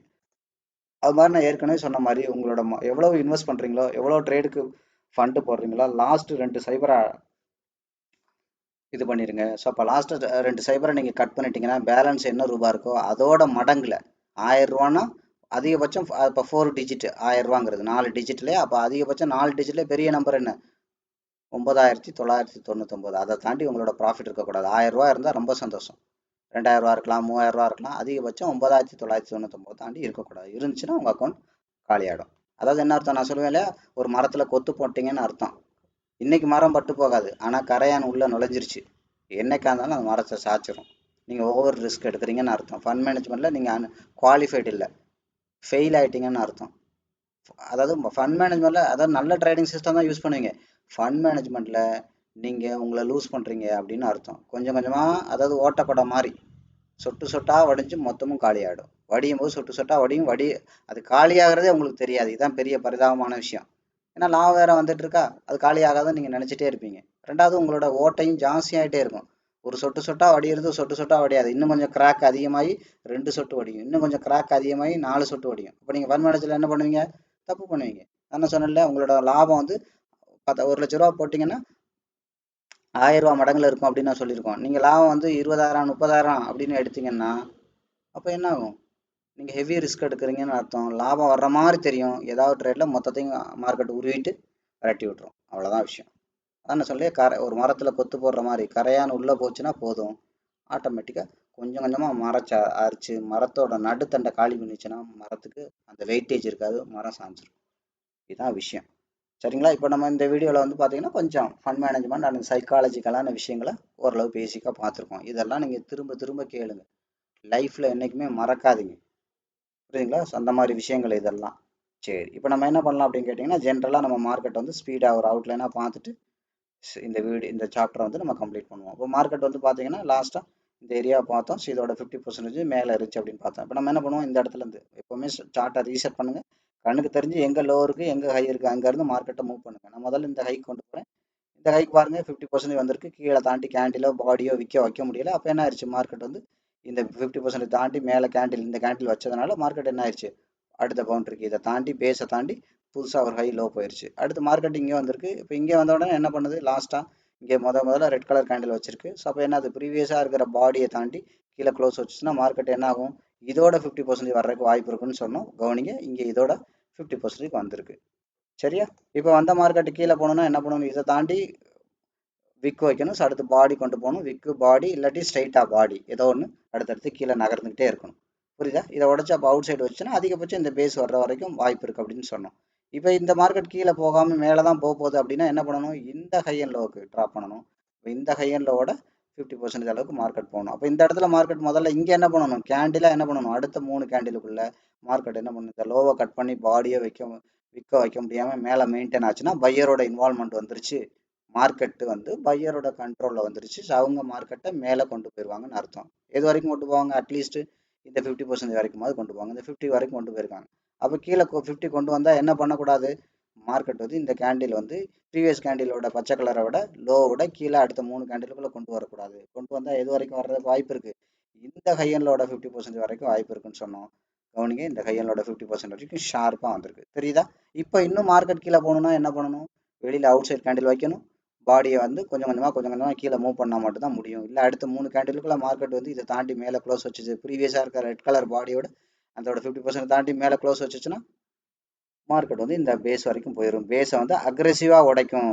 ஒரு 2-3 நாள் வீடியோ முன்னாடி நான் சொல்லியிருக்கேன், இதை உடைக்கும் போது மார்க்கெட் சுருங்குது, அக்ரெசிவாக உடைக்கும்னு சொன்னேன். பார்த்தீங்களா, அக்ரெசிவாக உடைக்கும். ஒரே கேண்டில் இந்த தலையை தட்டி தூக்கி வீசிட்டு போயிடும். கரெக்டுங்களா? ஸோ அடுத்து என்னாச்சு கவனிங்க. அப்போ இங்கே இருக்கிற மார்க்கெட் என்ன பண்ணுச்சு, ஆட்டோமேட்டிக்காக இங்கே இருக்கிற மார்க்கெட் இங்கே வரைக்கும் போச்சு. இப்போ இங்கே போயிருக்கு. இப்போ இங்கே போனால் என்ன பண்ணணும், மார்க்கெட் வந்து இதோட 50% தாண்டி கீழே வரக்கூடாது. இப்போ நீங்கள் பார்த்தீங்கன்னா தெரியும், இதோட 50% தாண்டி கீழே வர மாதிரி ஒரு ட்ராப் வச்சிருக்கு. அப்போ அது கன்ஃபார்ம் பண்ணுறதுக்கு என்ன பண்ணணும், அடுத்த 2 கேண்டில் வரைக்கும் அனலைஸ் பண்ணணும். அதான் சொன்னேன் இல்லையா, எந்த கேண்டில் எடுத்தாலும் கேண்டில் அனாலிசிஸ்ங்கிறது ஒரு previous candle current candle analyse பண்ணணும்.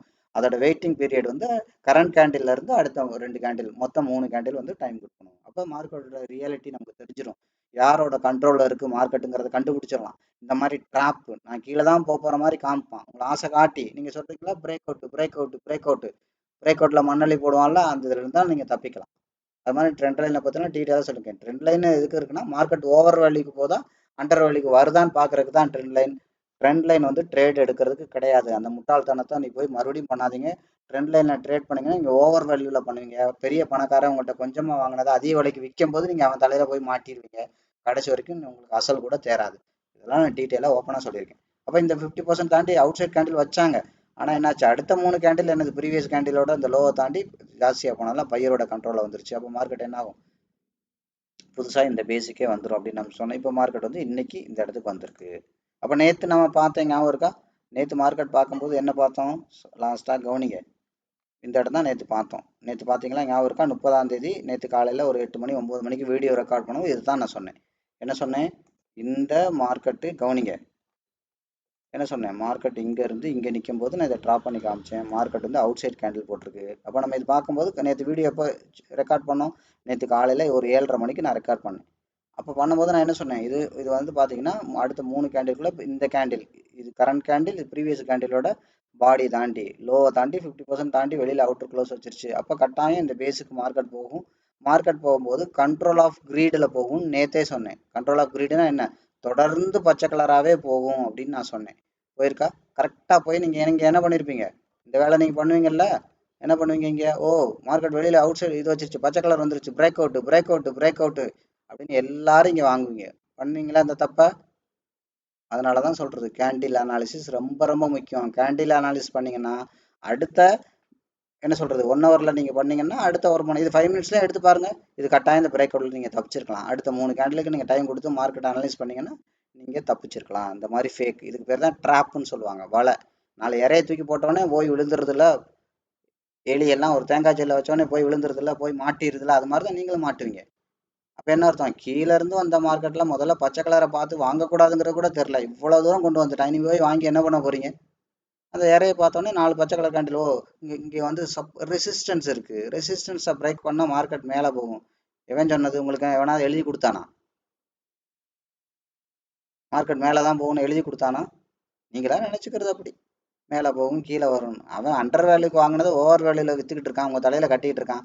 அந்த அறிவு கூட இல்லாம ட்ரைனிங் கொடுத்துருக்கான் இந்த எவனோ ஒருத்தன்.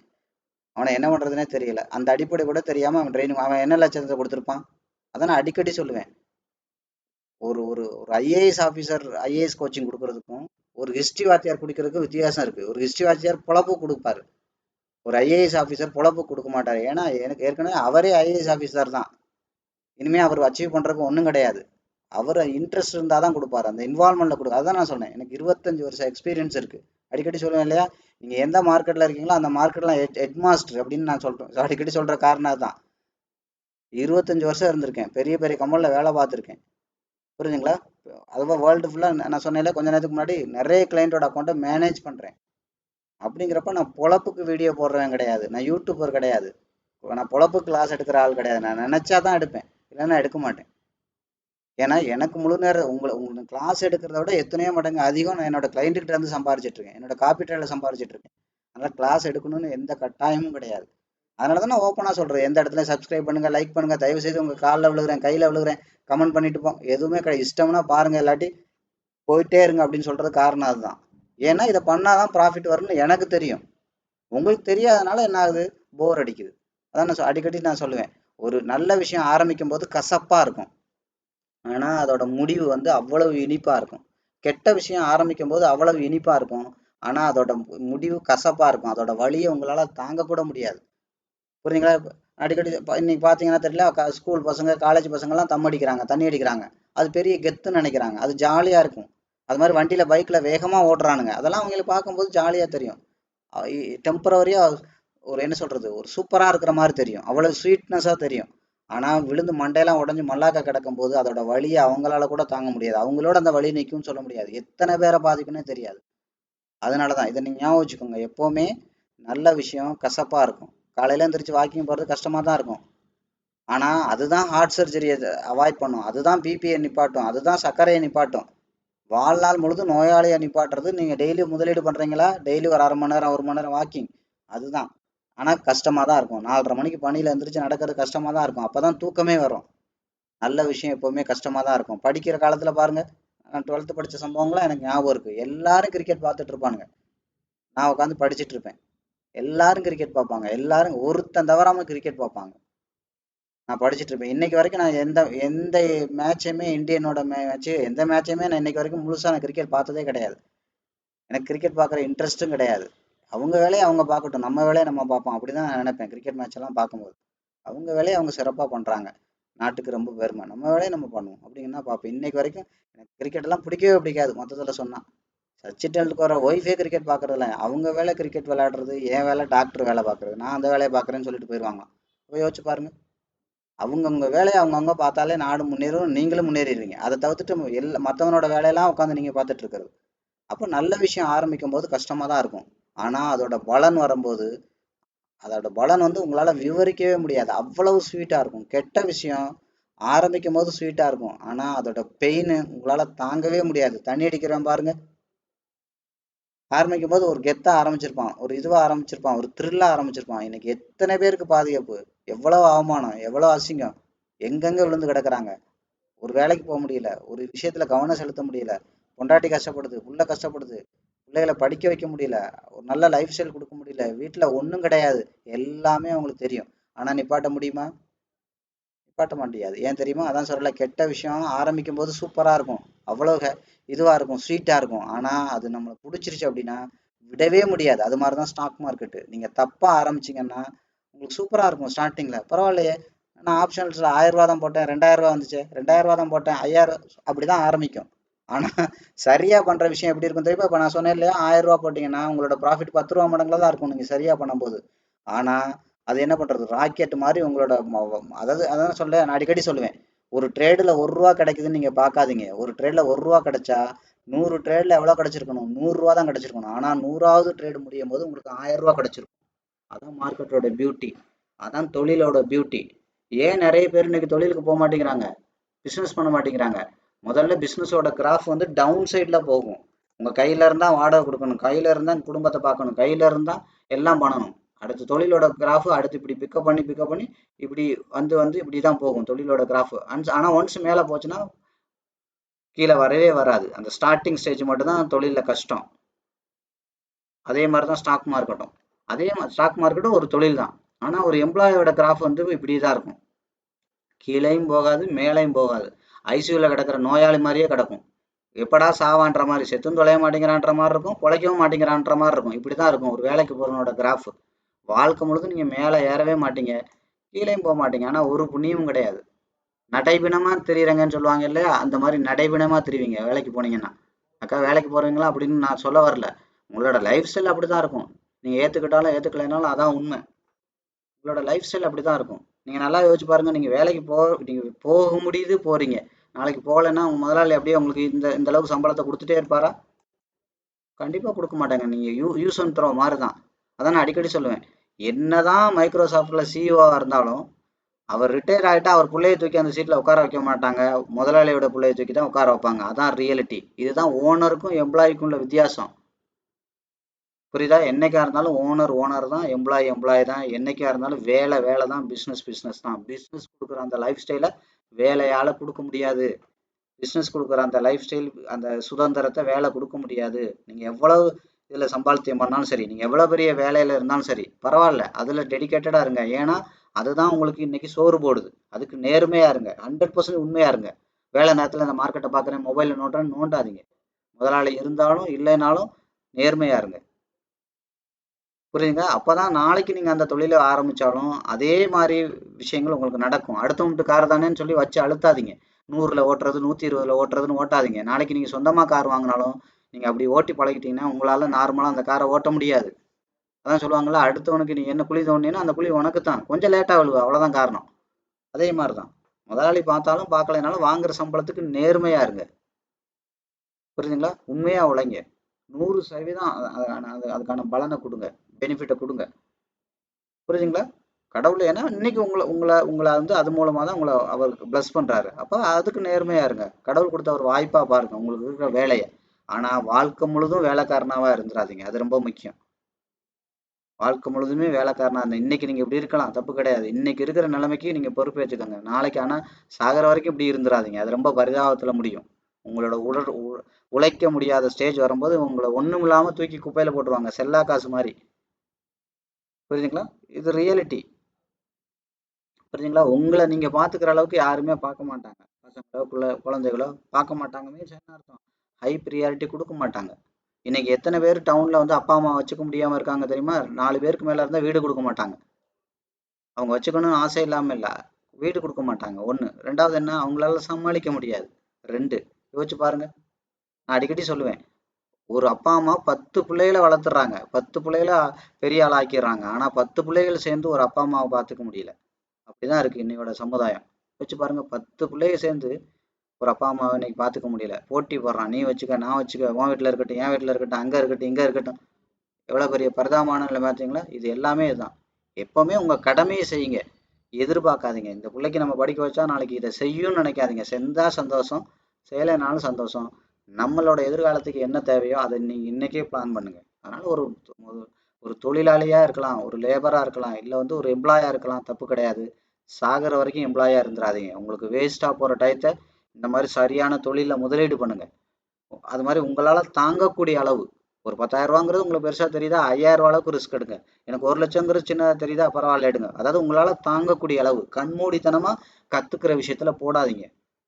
அது ரொம்ப ரொம்ப முக்கியம். கண்மூடித்தனமான என்ன, நீங்க இப்பதான் கத்துக்கிட்டு இருக்கீங்க, இல்ல கத்துக்கவே இல்லை, அதுல போயிட்டு 10 லட்சத்தை போட்டு பண்றது, அதுல போய் நிறைய போடுறது, அப்படிலாம் கண்மூடித்தனமா போடாதீங்க. உங்களால தாங்க முடிய ஒரு அளவு இருக்கும் தெரியுமா எல்லாத்துக்கும். எனக்கு இந்த பணம் போனாலும் கவலை இல்லைங்க, இதனால என் குழந்தையோட லைஃப் பாதிக்காது, என் குடும்பத்தோட நிம்மதி பாதிக்காது, இதனால எந்த பிரச்சனையும் இல்லை, சமாளிச்சுக்கிருவேன் அப்படின்னு ஒரு அமௌண்ட் இருக்கும். அந்த அளவுக்கு மட்டும் தொழில் ஆரம்பிக்கிறது போடுங்க. அது ஸ்டாக் மார்க்கெட்டா இருந்தாலும்.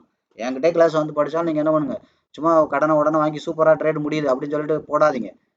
உங்களால இந்த பணம் முழுசா லாஸ் ஆனா எனக்கு பிரச்சனை இல்லைன்னு ஒரு அமௌண்ட் இருக்கும் தெரியுமா, அந்த அமௌண்ட்டை மட்டும் போடுங்க. உண்மையை தான் சொல்றேன். 10,000 ரூபா அப்படிங்கிறது உங்களுக்கு பெருசா தெரிஞ்சுன்னா 5,000 ரூபா போடுங்க. 5,000 ரூபால இருந்து ஆரம்பிங்க போதும். அதாவது தூக்க முடியாத வெயிட்டை தூக்காதீங்க. உங்களால எது ரிலாக்ஸா தூக்க முடியுமோ அந்த அளவுக்கு தூக்கி தூக்கி தூக்கி பழகுங்க. அதிகப்படியான மார்க்கெட் ரிட்டர்ன் வர வர வர உங்களோட கேபிட்டலை அப்கிரேட் பண்ணிக்கலாம். அதான் சொல்லல, எப்பவுமே கஞ்சி சாப்பிட்டாலும் நிம்மதியா தூங்குறதுக்கு வழியை பாருங்க. கஞ்சியை சாப்பிட்றேன், பீஸா சாப்பிட்றேன்னு ஆசைப்பட்டு இருக்கிற கஞ்சியை நிம்மதி இல்லாம குடிக்கிற மாதிரி ஆயிடக்கூடாது. உலகத்திலே பெரிய சந்தோஷம் பணம் கிடையாது. பணங்கிறது ஒரு கருவி, அவ்வளவுதான் விஷயம்.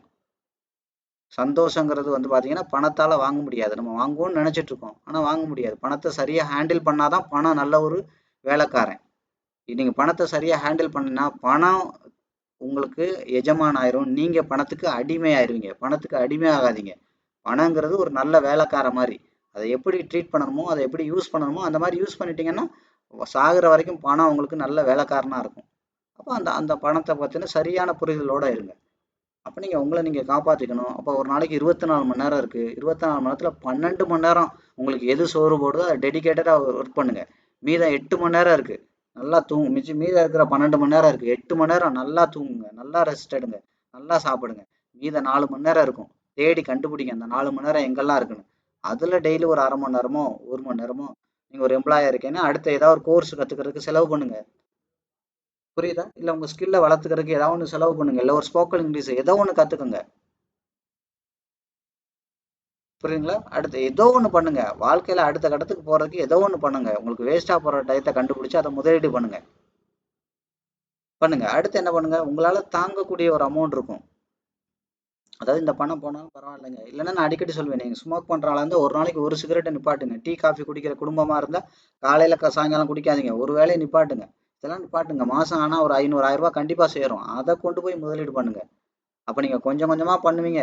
ரெண்டாவது அந்த சைக்காலஜிக்கல் ஃபிட்னஸும் இருக்கும், கற்றுக்கவும் செய்வீங்க. புதுசாக ஒரு ஸ்கில்லையும் நீங்கள் கற்று முடிச்சிருப்பீங்க. இந்த மாதிரி பண்ணுங்க. உங்களுக்கு எந்த விதத்துலையும், அதாவது என்ன சொல்லுவேன் நான் அடிக்கடி என்ன சொல்லுவேன்னா, இருக்கிற கஷ்டப்பட்டு ஒரு 10 படி ஏறிட்டீங்க, மறுபடியும் ஏதாவது ஒன்று பண்ணுறேன்றான்னு சொல்லி மறுபடியும் ஜீரோக்கு வந்துடக்கூடாது. அதுதான் ரொம்ப ரொம்ப முக்கியம். அதனால தான் இந்த இடத்துல நான் ஒவ்வொன்று விஷயமும் இந்த வீடியோ கவனமாக பாருங்க. பார்க்கறதோட நிப்பாட்டுங்க. அதை மட்டும் வச்சு பண்ண முடியாதுன்னு சொல்கிற காரணம் என்ன தெரியுமா? அதுதான். நீங்கள் கஷ்டப்பட்டு ஏதோ ஒரு லைஃப் ஸ்டைலில் இன்னைக்கு 3 வேளை சாப்பாடாவது சாப்பிட்றீங்க, அதுவும் போயிடக்கூடாது என்னால். அப்போ அதில் உறுதியாக நிற்கிறதுக்கு வழியை பாருங்க. நின்றுக்கிட்டு பொறுமையாக நிதானமாக உங்களுக்கு பாதிப்பு இல்லாத அளவுக்கு 11வது படியில் ஏறி ஸ்டாண்டர்ட் என்ன பண்ணணும், 11வது படியில் ஸ்ட்ராங்காக நிற்கணும். அடுத்து என்ன பண்ணணும், மறுபடியும் ஏதாவது பண்ணுறேன்டான்ற பேரில் ஜீரோக்கு வந்துடக்கூடாது. மறுபடியும் அவ்வளோ தூரம் உங்களுக்கு குடும்ப சூழ்நிலை, உங்களோட மனநிலை இதெல்லாம் கை கொடுக்குமான்னு தெரியாது, ஜீரோன்னு வந்துடக்கூடாது, விழுந்துடக்கூடாது. அந்த 3 வேளை சாப்பாட்டுக்கு எதுவும் பிரச்சனை வந்துடக்கூடாது. அடுத்து என்ன பண்ணுங்க, ஆட்டோமேட்டிக்காக மறுபடி 12வது படியில் ஸ்ட்ராங்காக ஏறுறதுக்கு மெதுவாக ஏறுங்க. ஸ்லோவாக ஏறினாலும் பரவாயில்ல, ஸ்டெடியாக ஏறுங்க. அதான் நான் சொல்கிறேன் இல்லையா, நம்ம கூட சொல்லியிருப்பேன், நீங்கள் எப்போ வேணாலும் கற்றுக்கங்க, ஒன்றும் பிரச்சனை இல்லை. கரெக்டாக உங்களோட சுச்சுவேஷனை சரி பண்ணுங்க. பொறுமையாக வாங்க. இன்னைக்கே வரணும்னு கட்டாயம் கிடையாது. மார்க்கெட் ஒன்றும் அழிஞ்சு போகாது. அது மாதிரி நான் அடிக்கடி சொல்லுவேன், ஸ்டாக் மார்க்கெட் தான் வழி கிடையாது, முன்னேறதுக்கு 1000 வழிகள் இருக்குது, லட்சம் வழிகள் இருக்குது. புரியுங்களா? அதை கண்டுபிடிங்க. உங்களுக்கு எது நல்லா வருது, எது இன்ட்ரெஸ்ட், அதில் எஃபர்ட்டை போடுங்க. அப்போ இந்த மாதிரி உங்களுக்கு வேஸ்ட்டாக போகிற டயத்தை கண்டுபிடிங்க, வேஸ்ட்டாக போகிற பணத்தை கண்டுபிடிங்க. உங்களால் தாங்க முடிஞ்ச அளவுக்கு ஒரு இன்வெஸ்ட் பண்ணி, இல்லை ஒரு ஏதோ ஒன்று பண்ணி ஒரு தொழிலையோ ஏதோ ஒரு ஸ்கில்லையோ கற்றுக்கங்க. அடுத்தடுத்து ப்ரொமோட் ஆகிறதுக்கு வழியை பாருங்கள். அது மாதிரி எல்லாருக்கும் நேரம் இருக்கும், நீங்கள் தேடி பாருங்கள், கண்டிப்பாக இருக்கும். அந்த நேரத்தில் டெய்லி ஒரு அரை மணி நேரம் 1 மணி நேரம் போடுங்க. வாழ்க்கையில் அடுத்த கட்டத்துக்கு போகிறதுக்கு வழியை பாருங்கள். ஏன்னா உலகம் வந்து பயங்கரமான ஒரு பொருளாதார நெருக்கடியில் போயிட்டுருக்கு. விலைவாசி அந்த அளவுக்கு ஏறிட்டு இருக்கு. நான் அடிக்கடி சொல்லுவேன் இல்லையா, சிஏ ஃபவுண்டேஷன் படிக்கும்போது ஆர்பிஜி மொபைல் நெட்ஒர்க் 13 ரூபா 50 காசு ஒரு நிமிஷத்துக்கு. இன்னைக்கு அது 0 ஆயிடுச்சு. ஆனால் அன்னைக்கு 1 ரூபா இருந்த வடை இன்னைக்கு 10 ரூபா வந்துருச்சு. அப்போ விலைவாசி எவ்வளோ ஏறிட்டு இருக்குன்னு தெரியுதா? கண்டிப்பாக ஏறும். இதை விட ஜாஸ்தி தான் ஆகுமே ஒழிய கம்மியாகிறதுக்கு வாய்ப்பே இல்லை. அப்போ அதெல்லாம் நீங்கள் சமாளிக்கிற அளவுக்கு இன்னைக்கு இருக்கிற உங்களோட வருமானம் பத்தாது. அப்போ அதுக்கான அந்த ஸ்டெப்ஸ் எல்லாம் இன்னைக்கே எடுத்து வைங்க. பட் ஸ்டெடியாக எடுத்து வைங்க, நிதானமாக பண்ணுங்க. படன்னு பண்ணாதீங்க. சரியா? சரி, ஓகே. அப்போ மார்க்கெட் என்ன ஆயிடுச்சு, இங்கே வந்துருச்சு. அப்போ இங்கே வர்ற மார்க்கெட் என்ன பண்ணணும், அடுத்து இதோட 50% வரக்கூடாது. இப்போ அடுத்த 3 கேண்டில், இப்போ கேண்டில் அனலைஸ் பண்ணுறோம். அப்போ கேண்டில் அனலைஸ் பண்ணால் அடுத்த 3 கேண்டிலில் ப்ரீவியஸாக இருக்கிற பாடி ஆர் விக்கு ரெண்டில் ஏதோ ஒன்று கணக்கு எடுத்துக்கோங்க. இப்போ ப்ரீவியஸ் கேண்டில் பாடி இங்கே இருக்குது, ஆனால் ப்ரீவியஸ் பாடி அதிகபட்சம் எங்கே இருக்குது, இந்த ஹை அண்ட் லோவில் இந்த இடத்துல இருக்குது. அப்போ அடுத்த 3 கேண்டிலுக்குள்ள விக்கு இந்த இடத்துல இருக்கா? கவனிங்க, நான் ஒவ்வொரு விஷயமா எக்ஸ்ட்ரா சொல்லி கொடுத்துட்டே இருக்கேன். அப்போ இந்த இடம் இருக்குன்னா இதை தாண்டி அடுத்த 3 கேண்டில் க்ளோஸ் வச்சுன்னா மார்க்கெட் வந்து செல்லரோட கண்ட்ரோலுக்கு வந்துருச்சுன்னு அர்த்தம். இப்படிதான் நீங்கள் மார்க்கெட்டை ரீட் பண்ணணும். பாடி விக்கு இதை ஃபாலோ பண்ணிகிட்டே இருக்கணும். நான் ஏற்கனவே சொன்னல, விக்கு இங்கே போகும், அடுத்து என்ன போகும், மார்க்கெட் வந்து திரும்ப வந்து கொஞ்சம் கொஞ்சமாக அந்த பாடியை தூக்கி போகும். இப்படிதான் பாடி விக்கு முதல்ல போகும், அடுத்து மார்க்கெட் என்ன ஆகும், பாடியை கொண்டு வரும். இப்போ பாருங்க, விக்கு வரைக்கும் இங்கே போயிருச்சு, மார்க்கெட் என்ன ஆயிடுச்சு, மறுபடியும் வந்து திரும்பி வந்து பெட்ரோல் போட்டு மறுபடியும் இந்த பாடியை கொஞ்சம் கொஞ்சமாக தூக்கி இந்த விக்கை தாண்டி பாடி போக பார்க்கும். புரியுதா? விக்கை தாண்டி பாடி, அடுத்து விக்கை தாண்டி, இப்போ பாருங்க விக்கை தாண்டி பாடி விக்கு, இப்படி தான் மார்க்கெட் மூவ் ஆகும். பாடி விக்கு பாடி விக்கு பாடி விக்கு, இப்படி தான் நீங்கள் மார்க்கெட்டை ரீட் பண்ணணும். அப்போ ப்ரீவியஸாக இப்போ மார்க்கெட் அதிகபட்ச கேண்டில் இங்கே போட்டுருச்சு. அப்போ அடுத்த 3 மணி நேரத்துக்குள்ள என்ன பண்ணக்கூடாது, இது 1 ஹவராக இருக்கிறதுனால அதிகபட்சம் இருக்கிற விக்கோ பாடி எங்கன்னு பாருங்க. இந்த ஏரியாவில் இங்கே என்னென்ன வந்திருக்கு, இந்த ஏரியாவில் இதுக்கு முன்னாடி இந்த விக்கை தாண்டி அடுத்து மார்க்கெட் கீழே பாடி வைக்கக்கூடாது. விக்கு வைக்கலாம், ஒன்றும் பிரச்சனை இல்லை. விக்குங்கிறது ஆப்போசிட் கலர். கீழே இருக்கிற விக்கு பையரோடது, மேலே விக்கு இருந்ததுன்னா செல்லரோடது. நீங்கள் பை பண்ணும்போது கீழே உள்ள விக்கு மட்டும் பாருங்க. அப்போ ஆப்போசிட் கலர். அப்போ ஆப்போசிட் கலர்னா என்ன அர்த்தம், மார்க்கெட் வந்து பையரோட கண்ட்ரோலில் இருக்குன்னு அர்த்தம். அப்போ எங்கே வரைக்கும் வரும் கவனிங்க. இப்போ நான் மொத்தத்துக்கும் சொல்கிறேன். அப்போ இதை தாண்டி அடுத்த 3 கேண்டில் ரெட் ப்ரீவியஸ் பாடியோட கீழே வந்துருச்சுன்னா அப்போ எங்கே வரைக்கும் வாய்ப்பு இருக்குது, முதல்ல இந்த 0.25 வரைக்கும் வாய்ப்பு இருக்குது. இதில் இந்த 50 வரைக்கும் வர்றதுக்கு வாய்ப்பு இருக்குது. அப்போ நான் ஒரு 4 to 5க்கு வரைஞ்சேன். ஓவரால் எல்லாத்தோட சப்போர்ட்டும் எந்த இடத்துல பாருங்க. ஐ மீன் பயங்கரமான விஷயம் எங்கே இருக்குது, இந்த இடத்துல இருக்குது. அப்போ இன்றைக்கி மார்க்கெட்டோட ரேஞ்ச் வந்து இந்த இடத்துல மார்க்கெட் வந்து முக்கியமான முடிவுகள்லாம் எடுப்போம். அப்போ மேலேருந்து வர்றது அதிகபட்சம் இங்கே வர்றதுக்கு வாய்ப்பு இருக்குது. இதை இன்றைக்கி மார்க்கெட் உடைக்கிறது ரொம்ப கஷ்டம். ஏன்னா 1 2 3 4 கிட்டத்தட்ட 5 50% இங்கே இருக்குது. இப்படி தான் நீங்கள் மார்க்கெட்டை ரீட் பண்ணணும். அது மாதிரி இன்றைக்கி நான் முக்கியமான விஷயங்கள்லாம் சொல்லியிருக்கேன். ஃபண்ட் மேனேஜ்மெண்ட்டில் சைக்காலஜிக்கல் விஷயங்கள்லாம் சொல்லியிருக்கேன். இடையில இந்த மாதிரி நான் இந்த சைக்காலஜிக்கல் ஃபண்ட் மேனேஜ்மெண்ட் விஷயங்கள்லாம் சொல்லுவேன். இதெல்லாம் நீங்கள் சீரியஸாக தெரிஞ்சுக்கோங்க. நான் மறுபடியும் சொல்கிறது தான், இருக்கிற ஸ்தானத்துலேருந்து வலிக்கு கீழே விழுந்துடாதீங்க. மறுபடியும் எந்திரிக்கிறது ரொம்ப கஷ்டம். முதல்ல முழுசாக கற்றுக்காம ஒரு துறையில் கால் வைக்காதீங்க. புரியுதுங்களா? அது மாதிரி உங்களோட வேலைக்கு அடுத்தடுத்த ப்ரொமோஷன் ஆகிறதுக்கு ஏதாவது வழி இருக்கா, இன்னும் ஏதாவது படித்தோன்னா, இல்லை ஏதாவது அது சர்டிஃபிகேஷன் சொல்லுவாங்க, இந்த சர்டிஃபிகேஷன்லாம் முடித்தா அடுத்து இன்னும் அதிக சம்பளத்துக்கு போகிறதுக்கு வாய்ப்பு இருக்கா, அதெல்லாம் தேடி தேடி படிங்க. ஏனோ தானோன்னு இருக்காதீங்க. எப்போவுமே சாரி ஒரு கம்ஃபர்ட் ஜோனில் இருக்காதீங்க. இப்போ நம்ம நல்லா தானே சம்பாதிக்கிறோம், இப்போ நல்லா தானே போயிட்டுருக்குன்னு சொல்லி அஜாக்கிரதாக இருக்காதீங்க. உங்களுக்கு நேரம் இருக்கும்போதே, உங்களுக்கு உடம்புல தெம்பு இருக்கும்போதே, உங்களுக்கு டைம் இருக்கும்போதே, உங்களால் கொஞ்சம் காசு முதலீடு பண்ண முடியும் போதே நீங்கள் என்ன பண்ணுங்கள், வாழ்க்கையில் அடுத்தடுத்த கட்டத்துக்கு மூவ் ஆகிட்டு போயிட்டே இருங்க. எங்கே இருந்தாலும் இந்த வருஷம் மாதிரி அடுத்த வருஷம் இருக்காதீங்க. உங்கள் வாழ்க்கை தரத்தை ஒருபடியாவது முன்னேற்றிக்கோங்க. பட் அதே சமயத்தில் ரொம்ப கவனமாகவும் இருங்க. சறுக்கி விழுந்துடாதீங்க முன்னேறுங்கிற பேரில். ஆனால் சொன்னேன் இல்லையா, கஞ்சி சாப்பிட்டாலும் நிம்மதியாக சாப்பிடுங்க. அதை நிரந்தரமாக சாப்பிட்றதுக்கு வழியை உண்டாக்கி வச்சுட்டு அடுத்து பீஸா சாப்பிட்றதுக்கு வழியை தேடுங்க. ஒன்றும் பிரச்சனை இல்லை. புரியுதுங்களா? ஸோ அதனால் இந்த வீடியோலாம் நீங்கள் கொஞ்சம் சீரியஸாக பாருங்கள். சும்மா மற்ற சேனல் மாதிரி இது கிடையாது. நான் ஓப்பனாக சொல்கிறேன். இது எல்லாமே என்னோடய ரிசல்ட்டு, என்னோடய அனுபவம், என்னோட ஸ்டூடெண்ட்டை ரிசல்ட்டை தான் நான் ஓப்பனாக பேசுகிறேன். அதனால தான் நான் என்னால் நம்பரில் சொல்ல முடியுது. புரியுதுங்களா? சும்மா எதுவுமே சும்மா உங்களை சும்மா வந்து ஆசை வார்த்தை காட்டுறக்காக சொல்கிறது இல்லை. ஒரு விஷயத்தோட நடுநிலையாக இருந்து நான் 2 பக்கமும் பேசுவேன். நீங்கள் நல்லா கவனிச்சிங்கன்னா தெரியும். என்னோடய வீடியோஸ் எல்லாம் அரசியல் பேசினாலும் சும்மா ஒரு சைடாக பேச மாட்டேன். நடுநிலையாக நிற்பேன். 2 சைடும் சொல்லுவேன். நம்மளோட தப்பு என்ன, அவங்களோட தப்பு என்ன, ரெண்டையுமே நான் சொல்லுவேன். அதை தான் நான் இங்கேயும் சொல்கிறேன், எங்கேயும் நான் அதான் சொல்லுவேன். நடுநிலையாக இருந்து பேசுவேன். இப்போ நடுநிலையாக இருந்து பாருங்கள். அப்போ தான் அவங்களோட நியாயம் என்னன்னு புரியும், அவங்களோட வழி என்னன்னு புரியும். நீங்கள் நம்மளோட இடத்துலையே இருக்கிறதுனால தான் அடுத்தவனோட வழி புரிய மாட்டேங்குது. புரியுதுங்களா? ஸோ அதனால் நான் நடுநிலையாக பேசுகிறேன் இந்த விஷயம்லாம். அதனால் நீங்கள் என்ன சொல்கிறது, எந்த இடத்துலையும் உங்களை ஆசை வார்த்தை காட்டுற மாதிரிலாம் இருக்காது. அதுக்கு நம்பிக்கை தர்ற மாதிரியும் இருக்கும். ப்ளஸ் அதில் உள்ள பாதிப்புகள் சரியாக பண்ண வேண்டிய விஷயங்களும் இருக்கும். புரியுதுங்களா? இந்த பயணம் இப்படி தான் இருக்கும். இப்படியெல்லாம் நீங்கள் முழுசாக இதை கற்றுக்கிட்டு இந்த பயணம் பண்ணால் தான் ஜெயிக்க முடியுங்கிற மாதிரியும் இருக்கும். உண்மையாக ஓப்பனாக வெளிப்படையாக இருக்கும். சும்மா அதெல்லாம் பண்ணிடலாம், இதெல்லாம் பண்ணிடலாம், அது அப்படிலாம் இருக்காது. அப்படிலாம் நான் பேசவும் மாட்டேன், பேச வேண்டிய அவசியமும் கிடையாது. ஸோ அதனால் இந்த வீடியோலாம் பாருங்கள். சீரியஸாக வாழ்க்கையில் அடுத்த கட்டத்துக்கு நீங்கள் போகிறதுக்கு வழியை பாருங்கள். நான் திரும்ப திரும்ப சொல்கிறேன், ஸ்டாக் மார்க்கெட்டும் ஒரு வழி. ஸ்டாக் மார்க்கெட் மட்டும்தான் வழி கிடையாது.